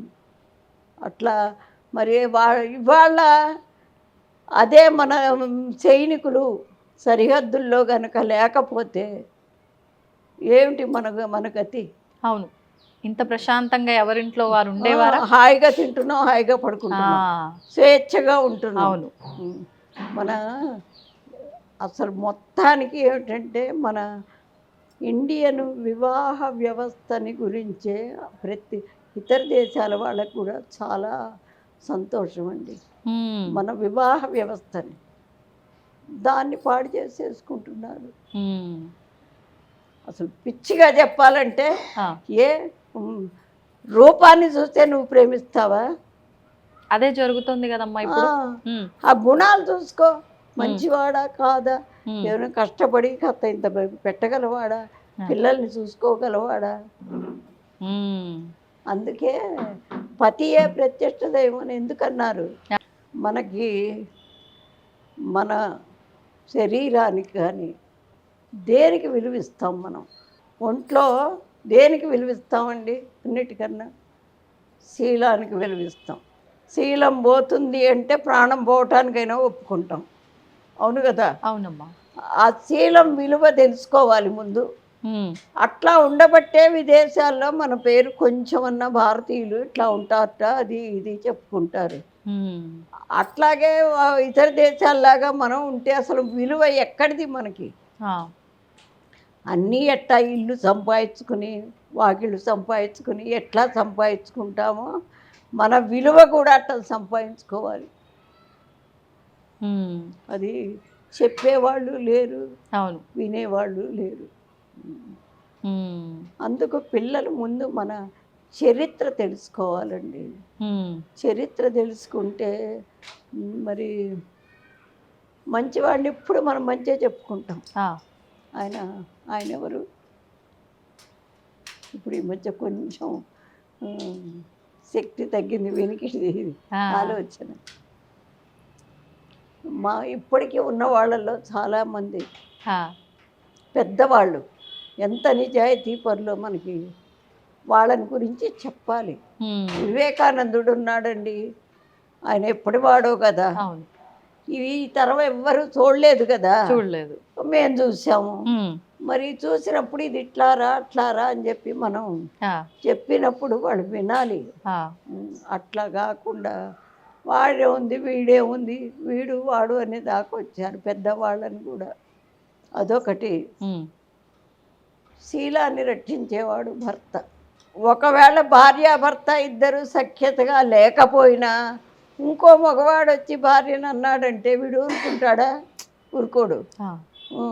మరి దాన్ని భరించి ఆ శీలాన్ని రక్షించేవాడు కాబట్టి వాడే దైవము, అదే పతి ప్రత్యక్ష దైవం అంటాం. అది ప్రత్యక్ష. మనకి కావాల్సింది ముఖ్యమైనది శీలం. ఎన్ని గాంధీ గారు చెప్తారు, ఎన్ని పోయినా పోని శీలాన్ని మాత్రం పోగొట్టుకోకు. అట్లాంటివి చిన్న చిన్నవన్నీ చెబుతూ పిల్లలకు కూడా ఒక క్లాస్ తీసుకుంటే, చిన్నపిల్లలకే చెప్పాలి. ఇప్పుడు ఉద్యోగాలు చదువులు చెప్పే వాళ్ళకి కాదు, చిన్న పిల్లలకి 5 ఏళ్ల నుంచి మొదలు పెట్టుకుంటే ఒక్క 10 ఏళ్ళు పోతే వాడు ఒక 15 ఏళ్ల దాకా కాపాడుకుంటే తర్వాత వాడు మామూలుగా అయిపోతాడు. అంటే మీ తరంలో ఇవన్నీ చిన్నప్పటి నుంచే విషయాలన్నీ పెద్దవాళ్ళతో ఎలా ఉండాలి అదొకటేనండి. పిల్లలు ఎప్పుడు మనం చెబితే వినరు, మనం చేస్తే అనుకరిస్తారు. వాస్తవం. అది మేమంతా అనుసరించాం కాబట్టి మా పిల్లలు కూడా మా అమ్మ ఇట్లా చేసింది కాబట్టి వాళ్ళు అట్లా చేస్తారు. అది చూసి నేర్చుకుంటారు వాళ్ళు. అంతే, పిల్లలు ఎప్పుడూ అంతే చూసి నేర్చుకుంటారు. ఇప్పుడు మొన్న ముడుపులు కట్టిస్తారు. ఆ పూజ చేసుకోవడానికి భార్యాభర్త వచ్చారు, చిన్న పిల్ల వచ్చింది, అది 2 ఏళ్ళు నుండి 3 వచ్చిందో రాలేదో కూడా. వాళ్ళ నాన్న పూజ చేస్తుంటే అది కూడా ఇట్ట చూసి ఇట్టా పెట్టి ఇక్కడ పెట్టి చక్కగా వాళ్ళ భార్యాభర్త నా కాళ్ళకి దండం పెడితే అది కూడా దండం పెట్టింది. మనం చేసే పనిని వాళ్ళు అనుకరిస్తారు, చూసి నేర్చుకుంటారు. చూసింది ఎప్పటికీ ఇంకా మర్చిపోరు అది. కానీ ఇప్పుడు పిల్లలు ఏదన్నా చూసి చెయ్యాలన్నా కూడా వాళ్ళు చేసే గారాబము ఒక రకంగా మీరు ఇందాక చెప్పినట్టు, ఎందుకు మేమే చాలా కష్టాలు పడ్డాము, వీళ్ళకి కూడా ఇప్పటి నుంచి ఇవన్నీ అలవాటు చేయాలా, చెప్పాలా, అవసరం లేదు అన్నట్లుగా పెద్దవాళ్ళ ఆలోచనే ఉంటుంది కదమ్మా. ఉంటుంది. ఇప్పుడు వాళ్ళు పెద్దవాళ్ళు అంటే 40-50 మిడిల్ ఏజ్ వాళ్ళు. మా ఇది 60 దాటిన వాళ్ళు ఎవరు అట్లా చెప్పరు. ఎందుకంటే మంచి ఏదో చెడేదో వాళ్ళకి తెలుసు, వాళ్ళు కొన్ని అనుభవించారు కూడా. అవును. అందుకని సమాజం బాగుపడాలి అంటే ఫస్ట్ తల్లిదండ్రి, మరి పెద్దవాళ్ళు ఒక మాట చెప్పినప్పుడు అది నువ్వు చెప్తే నువ్వు అట్ట చెప్పవాకు అని చెప్పడానికి చాటుగా అయినా చెప్పుకోవాలి. పిల్లల ముందే నువ్వు నోరు మూసుకో, నువ్వెందుకు వాడిని అంటావు, అట్లా అంటే పిల్లలకి అసలు గౌరవమే ఉండదు. వాడు చెప్పింది వినరు. ఓకే, కానీ ప్రజెంట్ జరుగుతున్నది ఇదే, మీరు అన్నదే ప్రతి ఇంట్లో జరిగేది అంతే. అంటే ఎవరున్నారు ఏంటి అనే విచక్షణ లేకుండా ఏది వస్తే అది అనేయటం. దానివల్ల అవతల వాళ్ళు బాధపడతారే అనే మాట వాళ్ళకి తెలియదు అసలు.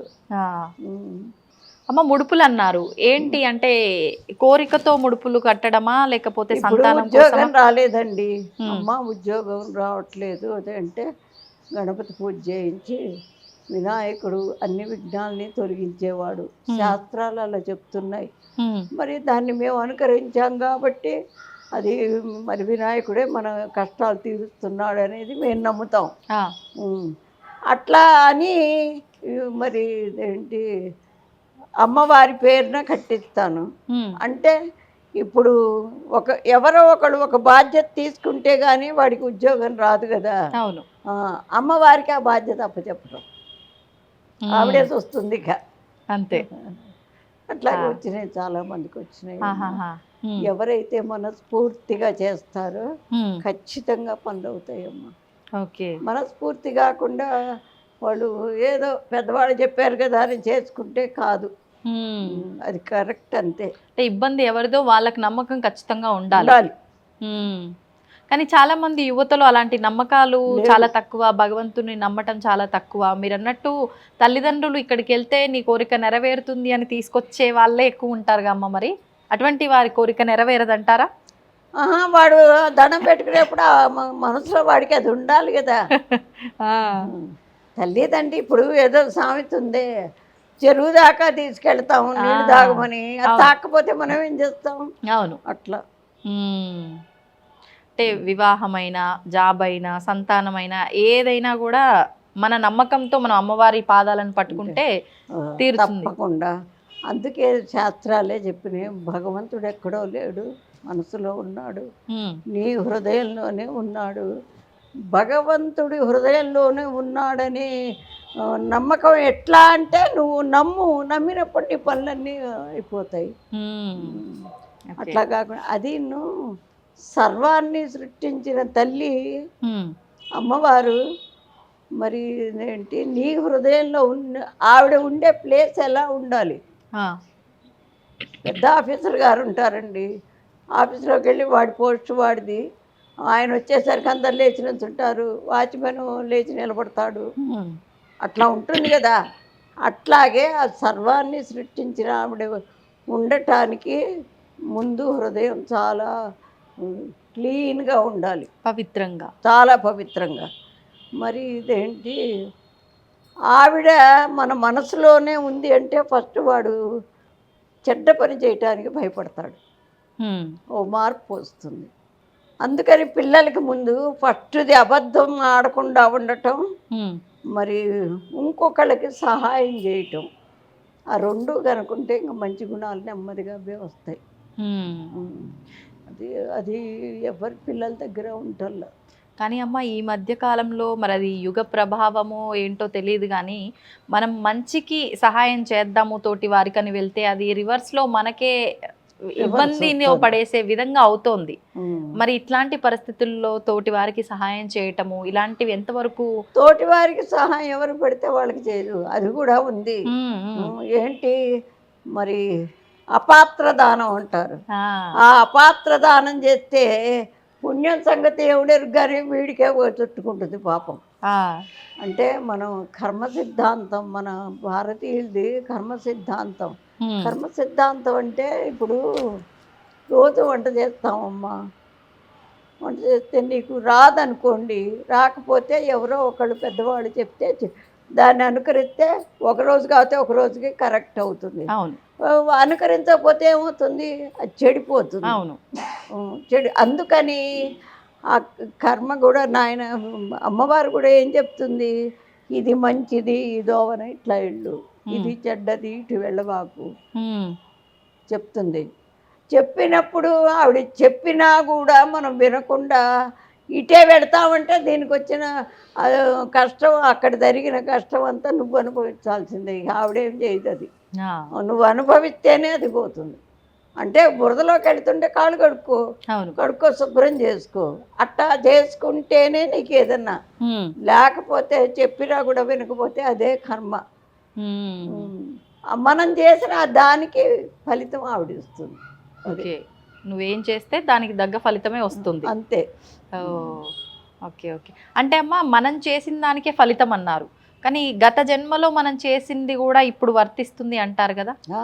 ఇప్పుడు మనం మంచి చేసినంత మాత్రాన గత జన్మలో చేసిన చెడు ఆ పాపం అంతా తగ్గుతుంది, ఇప్పుడు చేసే మంచి వల్ల తగ్గుతుంది.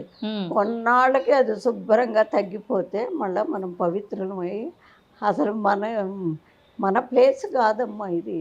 ఉమ్, మనం ఉండేది ప్లేస్ అదే. ఉమ్, మనము చేసిన కర్మల్ని అనుభవించడానికి ఇక్కడికి వస్తాం. ఆ, వచ్చేసి ఇక్కడ మంచి చేసామా ఇక అక్కడ ఉండిపోతాం పైకి ఉమ్, వెళ్ళిపోయి. ఒకవేళ మనం చెయ్యలేదు ఇక్కడే చెడు చేసామనుకో, పోయిన తర్వాత అక్కడికి పోయినా ఫలాన్ని చేసావు ఇదిగో శిక్ష, ఇన్నాళ్ళు పోయిన ముగ్గు లోకంలో ఫలాన్ని చేయి ఉమ్, అని వేసేస్తారు. అసలు మనం ఇక్కడ వాళ్ళం కాదు. ఆ. ఉమ్. అమ్మ, మీరు ఇంతకు ముందర చెప్పినట్టు వివాహ వ్యవస్థలో అయితే చాలా మార్పులు వచ్చాయి. విడాకుల ఈ విధానం అనేది ఒకప్పుడు అసలు వినరు మీరు అలాంటి మాటలు. అసలు అది ఇప్పుడు చూస్తున్నారు. పెళ్ళి అంటే వెంటనే విడాకులు అనేది పదం ఎలా వస్తుందో ఆ విధానం కూడా అలానే జరిగిపోతుంది. అసలు సుమంగళి స్త్రీలు ఎలా ఉండాలి, ఏంటి, ఎలాంటి విధానాలు ఆచరించాలో కూడా మన ధర్మం కొన్ని విధానాలు చెప్పడం జరిగింది. వాటి గురించి ఒక్కసారి. వాటి గురించి అంటే అమ్మా, భార్యాభర్త పెళ్ళి అయిన తర్వాత కొన్ని నియమాలకు కట్టుబడి వాళ్ళు సంసారం చేస్తారు. వాళ్ళకి పిల్లలు పుడతారు. పిల్లల్ని తీసుకొచ్చింది వాళ్ళిద్దరేగా, ప్రపంచంలోకి తీసుకొచ్చింది వాళ్ళిద్దరే. తీసుకొచ్చారు కాబట్టి వాళ్ళ బాధ్యత, వాళ్ళ మంచి వాళ్ళ చెడు అన్నీ చక్కదిద్దుకోవాల్సిన వీళ్ళిద్దరే కదా. అవును, బాధ్యత వారిది, వాళ్ళది. దానికి సరిపోయింది భార్యాభర్త. భర్త చెప్పాడని ఈవిడ వినకపోవటం, ఈవిడ చెప్పిందని ఆయన వినకపోవటం అయ్యేసరికి ఏమవుతుంది, ఇంకా పిల్లలు అసలు వినరు. వాళ్ళకి మంచి చెబుదామన్నా మీరిద్దరూ రోజు ఇంట్లో పోట్లాడుకుంటుంటే వాడికే తలకాయ నొప్పి వస్తుంది. అట్లా వస్తుంది. కాబట్టి మనం, ఎందుకంటే మనము కట్టుకున్న భర్తను వదిలేసి ఇంకోళ్ళని ఇది చేసుకోవటం అసలు మన చరిత్రలో లేదు. అమ్మవారే ఒక సంసారం, ఆవిడ ప్రపంచం మొత్తం నడపటానికి తన వారసులుగా, తన బిడ్డలుగా మనకిచ్చింది ఇది, ఆడవాళ్ళకి ఇచ్చింది. మీరు ఎంతన్నా సంపాదించనేయండి, వాడు ఇంటికి వచ్చేసరికి వేళకి అతను మంచినీళ్ళు ఇచ్చో కాఫీ ఇచ్చో ఏదో చేస్తే సెద తీరుతాడు. ఇంటికి రావాలి అనే భావన వస్తుంది వాడు, అంతే కదా. అట్లా కాకుండా ఆయన వచ్చేసరికి వీళ్ళు లేకుండా ఎటో వెళ్ళి పని మీదే వెళ్ళింది అనుకోండి, దాని మనసు దానికే చెప్తుంది, ఏమండి నేను ఈ పని మీదకి వెళ్ళానండి అది అని చెబుతుంది. అట్లా కాంప్రమైజ్ అయితేనే ఒక సంసారం. ఆ సంసారంలో అట్లా ఉన్న చోట పిల్లలు పుట్టి వాళ్ళు కూడా ఒక యోగ్యులు అవుతారు. వీళ్ళిద్దరూ కరెక్ట్గా లేకపోతే పిల్లలు కూడా యోగ్యులు గారు. అంటే అప్పుడు సమాజాన్ని ఎవరు నాశనం చేసినట్టు, మనమే చేసినట్టు. అందుకని కొన్ని చూడాలి. చూసి ఇప్పుడు అమ్మవారిచ్చిన బాధ్యత ముందు ముఖ్యంగా ఆడవాళ్ళు అనుకోవాలి. ఈ బాధ్యత ఇచ్చింది ఆవిడ మనకి, ఒక సంసారాన్ని ఆవిడ చేసే డ్యూటీని మనకు అప్పచెప్పింది. ఇది కూడా మనకు ఒక పోస్టు కాబట్టి దీన్ని మనం జాగ్రత్తగా ఇచ్చేద్దాం అని చెప్పి మొదటి నుంచి అనుకుని, ఇది నా ఇల్లు. మరి పెద్ద ఆఫీసర్ అనుకోండి, చాలా మంచివాడు, ఏ ఫ్రెండ్నో తీసుకుని ఇంటికి వస్తాడు. ఇంటికి వచ్చినప్పుడు ఈవిడ లోపలే ఉండిపోయి బయటికి రాకుండా, కనీసం పలకరించకుండా, మంచినీళ్ళు ఇవ్వకుండా అట్లా ఉంటే వాడేమనుకుంటాడు, ఈవిడేమనుకోరు, ఏంది వాడి పెళ్ళం అట్లా, అసలు ఎంత మంచివాడు, అదేం పెళ్ళం అట్ట. అదే ఆయన లేనప్పుడు వస్తాడు, ఏమండి కూర్చోండి అన్నయ్య గారు మంచినీళ్ళు తాగుతారా కాఫీ తాగుతారు, వాడేమనుకుంటాడు, మా వాడు పెళ్ళాన్ని చాలా చక్కగా తరిపించేసాడు అనుకుంటాడా లేదా. చెడు వీళ్ళ వల్లే వస్తుంది, మంచి వీళ్ళ వల్లే వస్తుంది. అది మనం గుర్తుపెట్టుకుని మనకింత బాధ్యత ఉంది, ఈ బాధ్యతని మనం చక్కగా నిర్వర్తించాలి. దీన్ని బట్టి ఒకవేళ మన మనసు బాధపడచ్చు కొన్ని విషయాల్లో. మరి వాళ్ళ నలుగురు కోసం మనం పడితే పడ్డాం, వాళ్ళు యోగ్యులు అవ్వాలి అనే ఇది అనుకుంటే ఆడవాళ్ళు ఖచ్చితంగా మార్పు వస్తుంది. అమ్మ, ఈ ప్రస్తుతం అంటే ఇలా అనుకునే వాళ్ళు కూడా ఉన్నారు. అంటే బాధ్యతలు, కట్టుబాట్లు అన్ని ఆడవాళ్ళకేనా, మరి మగవాళ్ళకేం లేవా? వాళ్ళకు ఉండేవి వాళ్ళకి ఉన్నాయి. మరి ఇది ఏంటి, ఇంట్లో సభ్యంగా చెయ్యదు అనుకోండి, వాడేం చేస్తాడు, హోటల్కి పోతాడు, అక్కడ ఏదో అలవాటు అవుతుంది, మందులు మాకులు, దానికి కారణం నువ్వే అవుతావు కదా. అట్లాగే ఆ భార్య అనేది సమయానుకూలంగా దానికి ఏం కావాలి, ఇప్పుడు ఇంట్లో వాడు తినాలనుకోండి మంచిగా అవును. అన్నీ తెచ్చిపెట్టు, ఇది చేయవే అని చెప్పు, చేసి పెడుతుంది. ఉమ్, అంతే, నువ్వు తేకుండా నువ్వు ఇది చేయలేదు, అసలు ఈ కూడ నాకు అక్కర్లా పో ఉమ్, అని కంత విసిరి కొట్టి అట చేస్తే మరి పెళ్ళాం ఎందాక పడుతుంది. ఉమ్, అందుకని ఇద్దరిలోనూ ఉండాలి కాంప్రమైజింగ్. ఉమ్, ఉన్నప్పుడు మంచి సమాజాన్ని తయారు చేయొచ్చు. అదేం పెద్ద కష్టమేం కాదు. ఉమ్. కానీ ప్రస్తుతం నువ్వెక్కువ నేనెక్కువ అనే ఈగోలు, నువ్వెంత సంపాదిస్తున్నావో నేనంతే సంపాదిస్తున్నా అనే ఈ మాటలు ఇవన్నీ ఎక్కువగా చూస్తున్నాం. ఇవన్నీ ఇంకా వీటికి తావు దొరికిన తర్వాత మీరన్న అండర్స్టాండింగ్కి కాంప్రమైజింగ్కి అసలు ఎక్కడ చోటు ఉందమ్మా? ఉండదనుకోండి. 15 ఏళ్ళ ఆడపిల్లని అమ్మ నాకు అదిగో అది కావాలి, ఒకరు అది ఎక్కి తీసుకురా అమ్మ అంటే అమ్మ అంతెత్తా నేను ఎక్కలేను అంటుందా? అదే 15 ఏళ్ళు 10 ఏళ్ళ పిల్లాడైనా నాన్న నాది ఒక్కరవాత ఆడిప్పుకురారా అంటే ఇటు అటు చూస్తాడు, ఎక్కేస్తాడు, ఎక్కేస్తాడు. సృష్టిలోనే ఆ మార్పు వచ్చింది. సృష్టిలోనే అవయవ దీన్ని బట్టి ఆడవాళ్ళకి ఒక రకం, మగవాళ్ళకి ఒక రకం, అది భగవంతుడు పెట్టిందే. మన ఆడవాళ్ళకి ఏం పెట్టాడో ఆ రకంగా వెళ్తే మనకు గౌరవం. మగవాళ్ళకి ఎట్లా పెట్టాడో వాడికి. ఇప్పుడు మగవాడు ఇంట్లో పని చేసుకుంటూ ఉంటావు, వచ్చి ఇది ఇక్కడ ఉండకూడదు పెట్టేసేయి, దీన్ని చిమ్మేసేయి, ఇది కడుగు, ఎప్పుడు కొమ్మ పెట్టా ఉంటుంది అని అంటాడు అనుకోండి. దీనికి ఏమనిపిస్తుంది? రోజు సచ్చేచెడు చేస్తున్నాను, ఆయన ఎక్కడో ఆఫీస్కి వెళ్ళి వచ్చి ఇట్లా తిడతాడు. వాడట్ట చెప్పకూడదు, నిదానంగా చెప్పుకోవాలి. లేదు వాడు చీపురు పట్టుకున్నాడు అనుకోండి, ఇల్లు అట్లా ఉందని వాడే చీపురు పట్టుకుంటాడు. పట్టుకుంటే ఏమనుకుంటుంది? ఓమో చూసిన వాళ్ళు మొగుడి చేత ఇల్లు ఊడిపిస్తుంది అని అనుకుంటారనన్నా చేతిలో తీసుకుంటుంది. అట్లా ఇద్దరికీ కాంప్రమైజింగ్ ఉంటుందమ్మా. ఎందుకు అంటే పిల్లల్ని మనం తీసుకొచ్చాం ప్రపంచంలో, వాళ్ళని సరైన దోవలో నడపాలి. అవును. అట్లా కాకుండా నా ఇష్టం నాది, నా ఇష్టం నాది. అసలు వేషధారణలోనే మార్పు వచ్చింది. ఆ వేషధారణ కరెక్ట్గా ఉంటే కొంత మటుకు కొన్ని చెడు భావాలు పోతాయి. అమ్మ, మీరు స్టార్టింగ్లోనే చెప్పారు లలితా సహస్రనామ పారాయణం వల్ల ఎంత అద్భుతాలు జరిగాయి అనేది. ప్రస్తుతం అంటే ఏదో వాళ్ళకి జరిగింది కాబట్టి నాకు జరుగుతుంది అన్న ఆశతో అయినా కావచ్చు, లేదు అంటే అమ్మవారి మీద భక్తితోనో కృతజ్ఞత తెలుపుకోవడం కోసమో కావచ్చు, ఈ మధ్యకాలంలో సామూహికంగా ఈ లలితా సహస్రనామ పారాయణ అనేది ఎక్కువగా చూస్తున్నాం. అసలు ఎందుకు చెయ్యాలి ఈ పారాయణ అనేది? చేయటం వల్ల ఉపయోగం ఏంటి? అంటే ఏదైనా ఆశించి చెయ్యాలా, చేయటం పద్ధతేనా?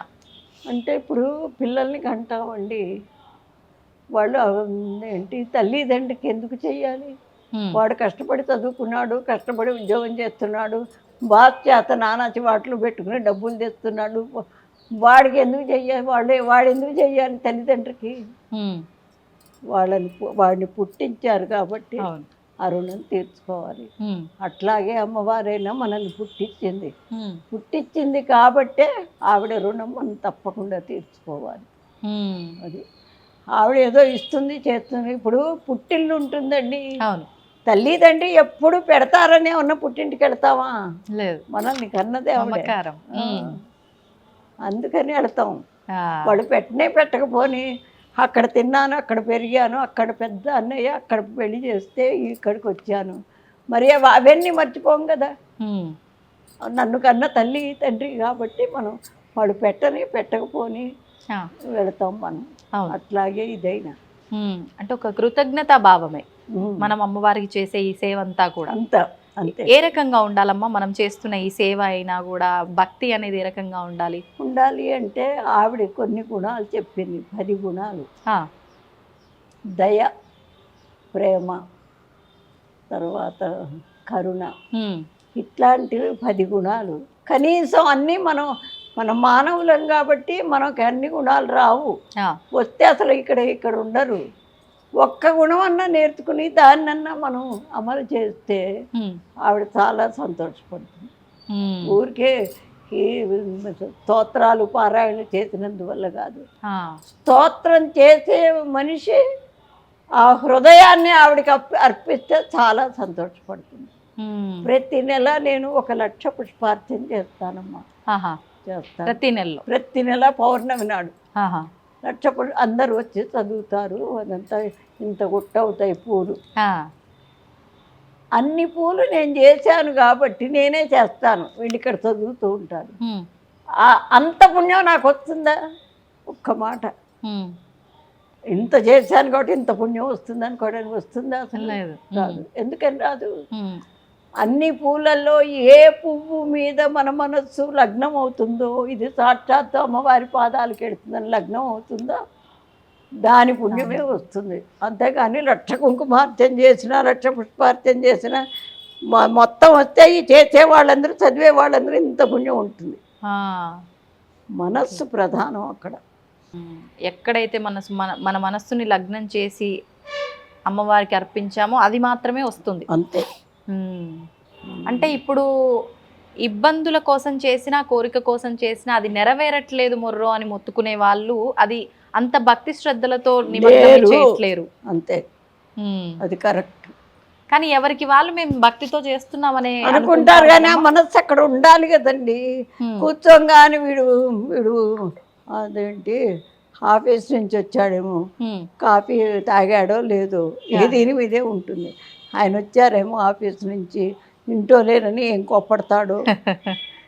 మనస్సు నిశ్చలత్వం ఎప్పుడైతే వస్తుందో బ్లడ్ సర్క్యులేషన్ కూడా చక్కగా జరుగుతుంది. ఎప్పుడు బ్లడ్ సర్క్యులేషన్ బాగుంటుందో మైండ్ షార్ప్గా ఉంటుంది. కరెక్ట్ అయిన మార్గం మనకే తెలుస్తుంది.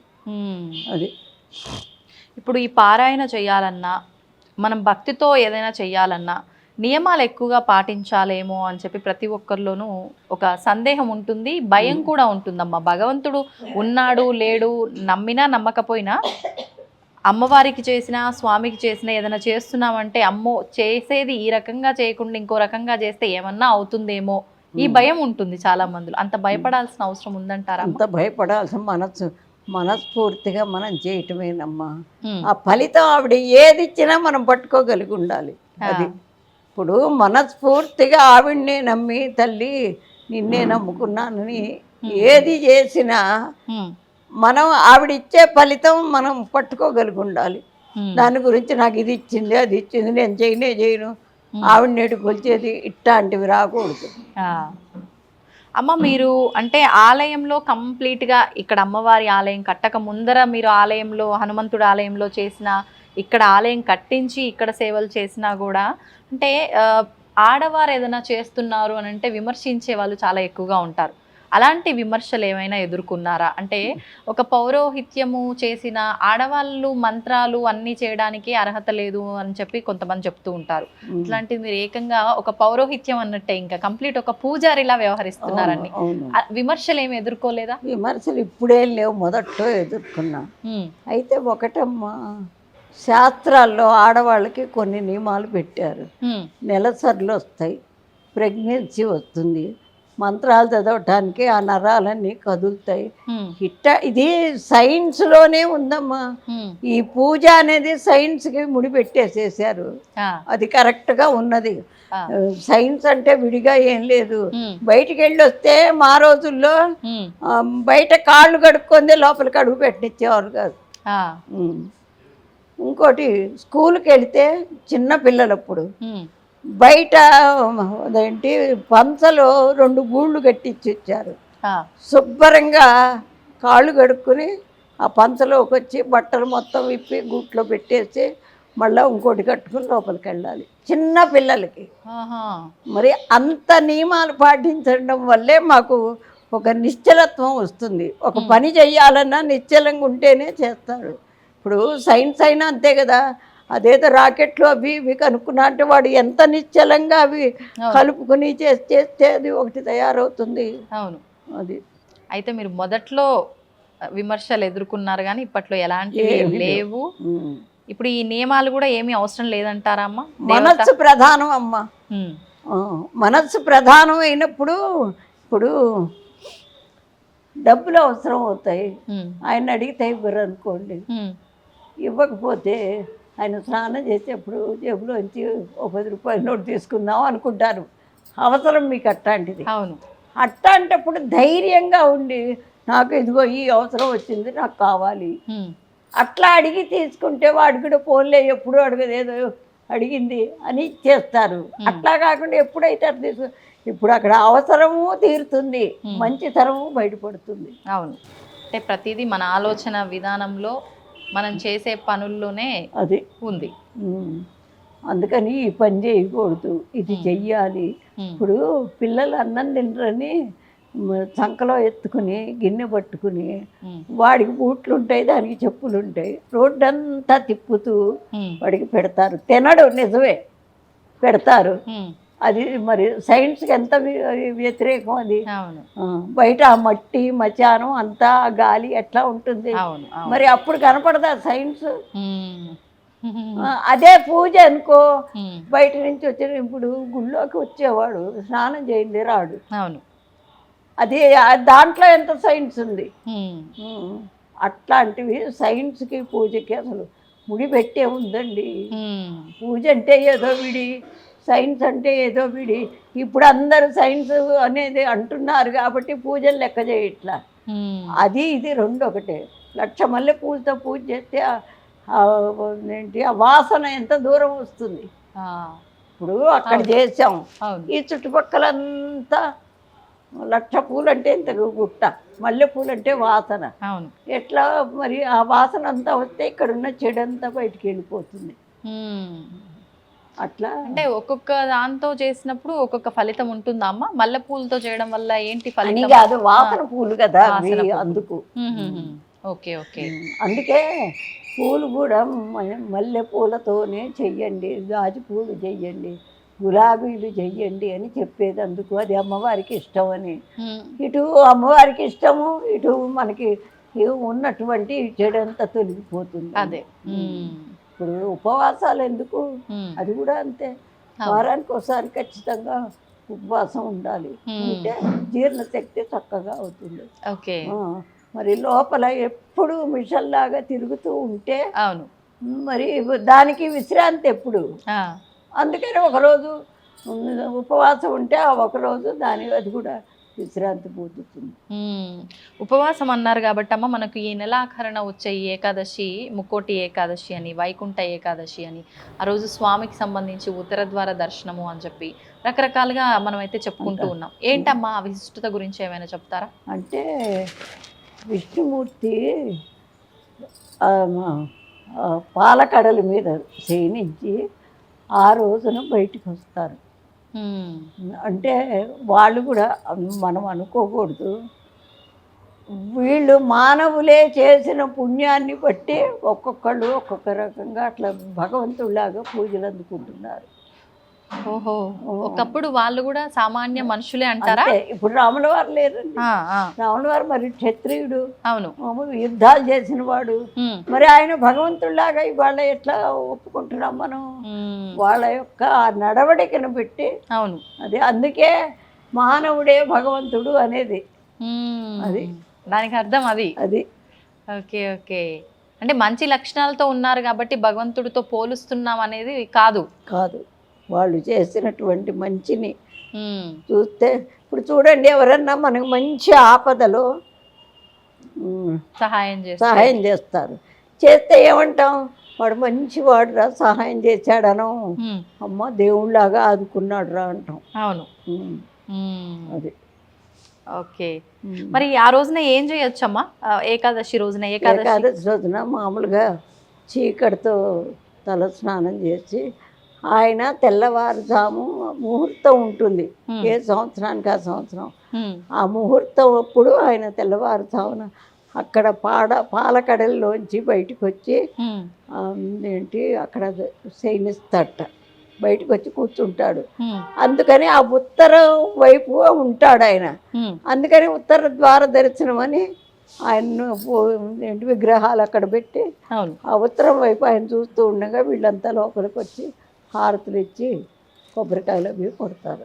Okay okay. అది ఇప్పుడు ఏకాదశి అంటే ఉపవాసం కూడా చాలా ప్రాధాన్యం.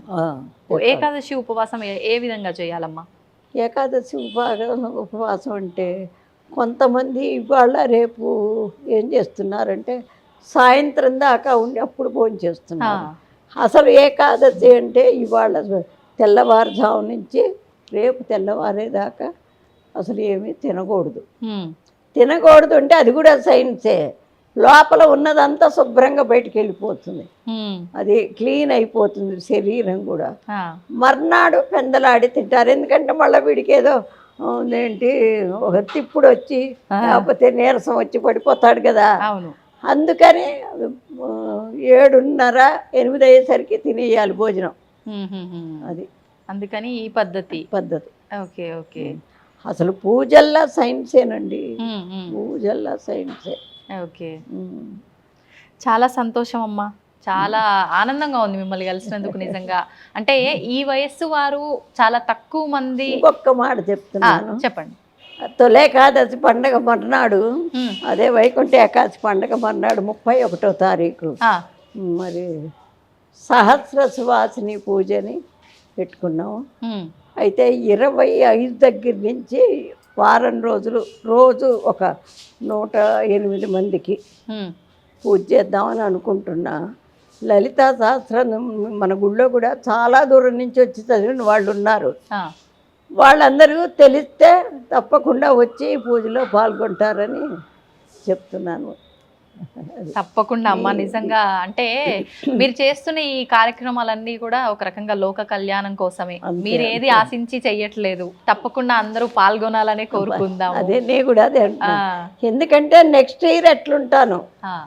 అందుకని ఇప్పుడు మొన్న 200 మందికి పెట్టా, అంతకుముందు ఒక 150 మందికి పెట్టా. అందుకని చదివే వాళ్ళందరూ అంటే వాళ్ళ పేరున చేస్తాను. ప్రతి కార్యక్రమానికి వచ్చి చదువుతూ ఉంటారు. వాళ్ళ గోత్రనామాలతో వాళ్ళ కుటుంబ పూజలాగా ఒక్కొక్కళ్ళ పేరున చేస్తాను. ఓహో, సామూహికంగా అయినప్పటికీ ఎవరికి వాళ్ళకు గోత్రనామాలు చదివి చేస్తాను.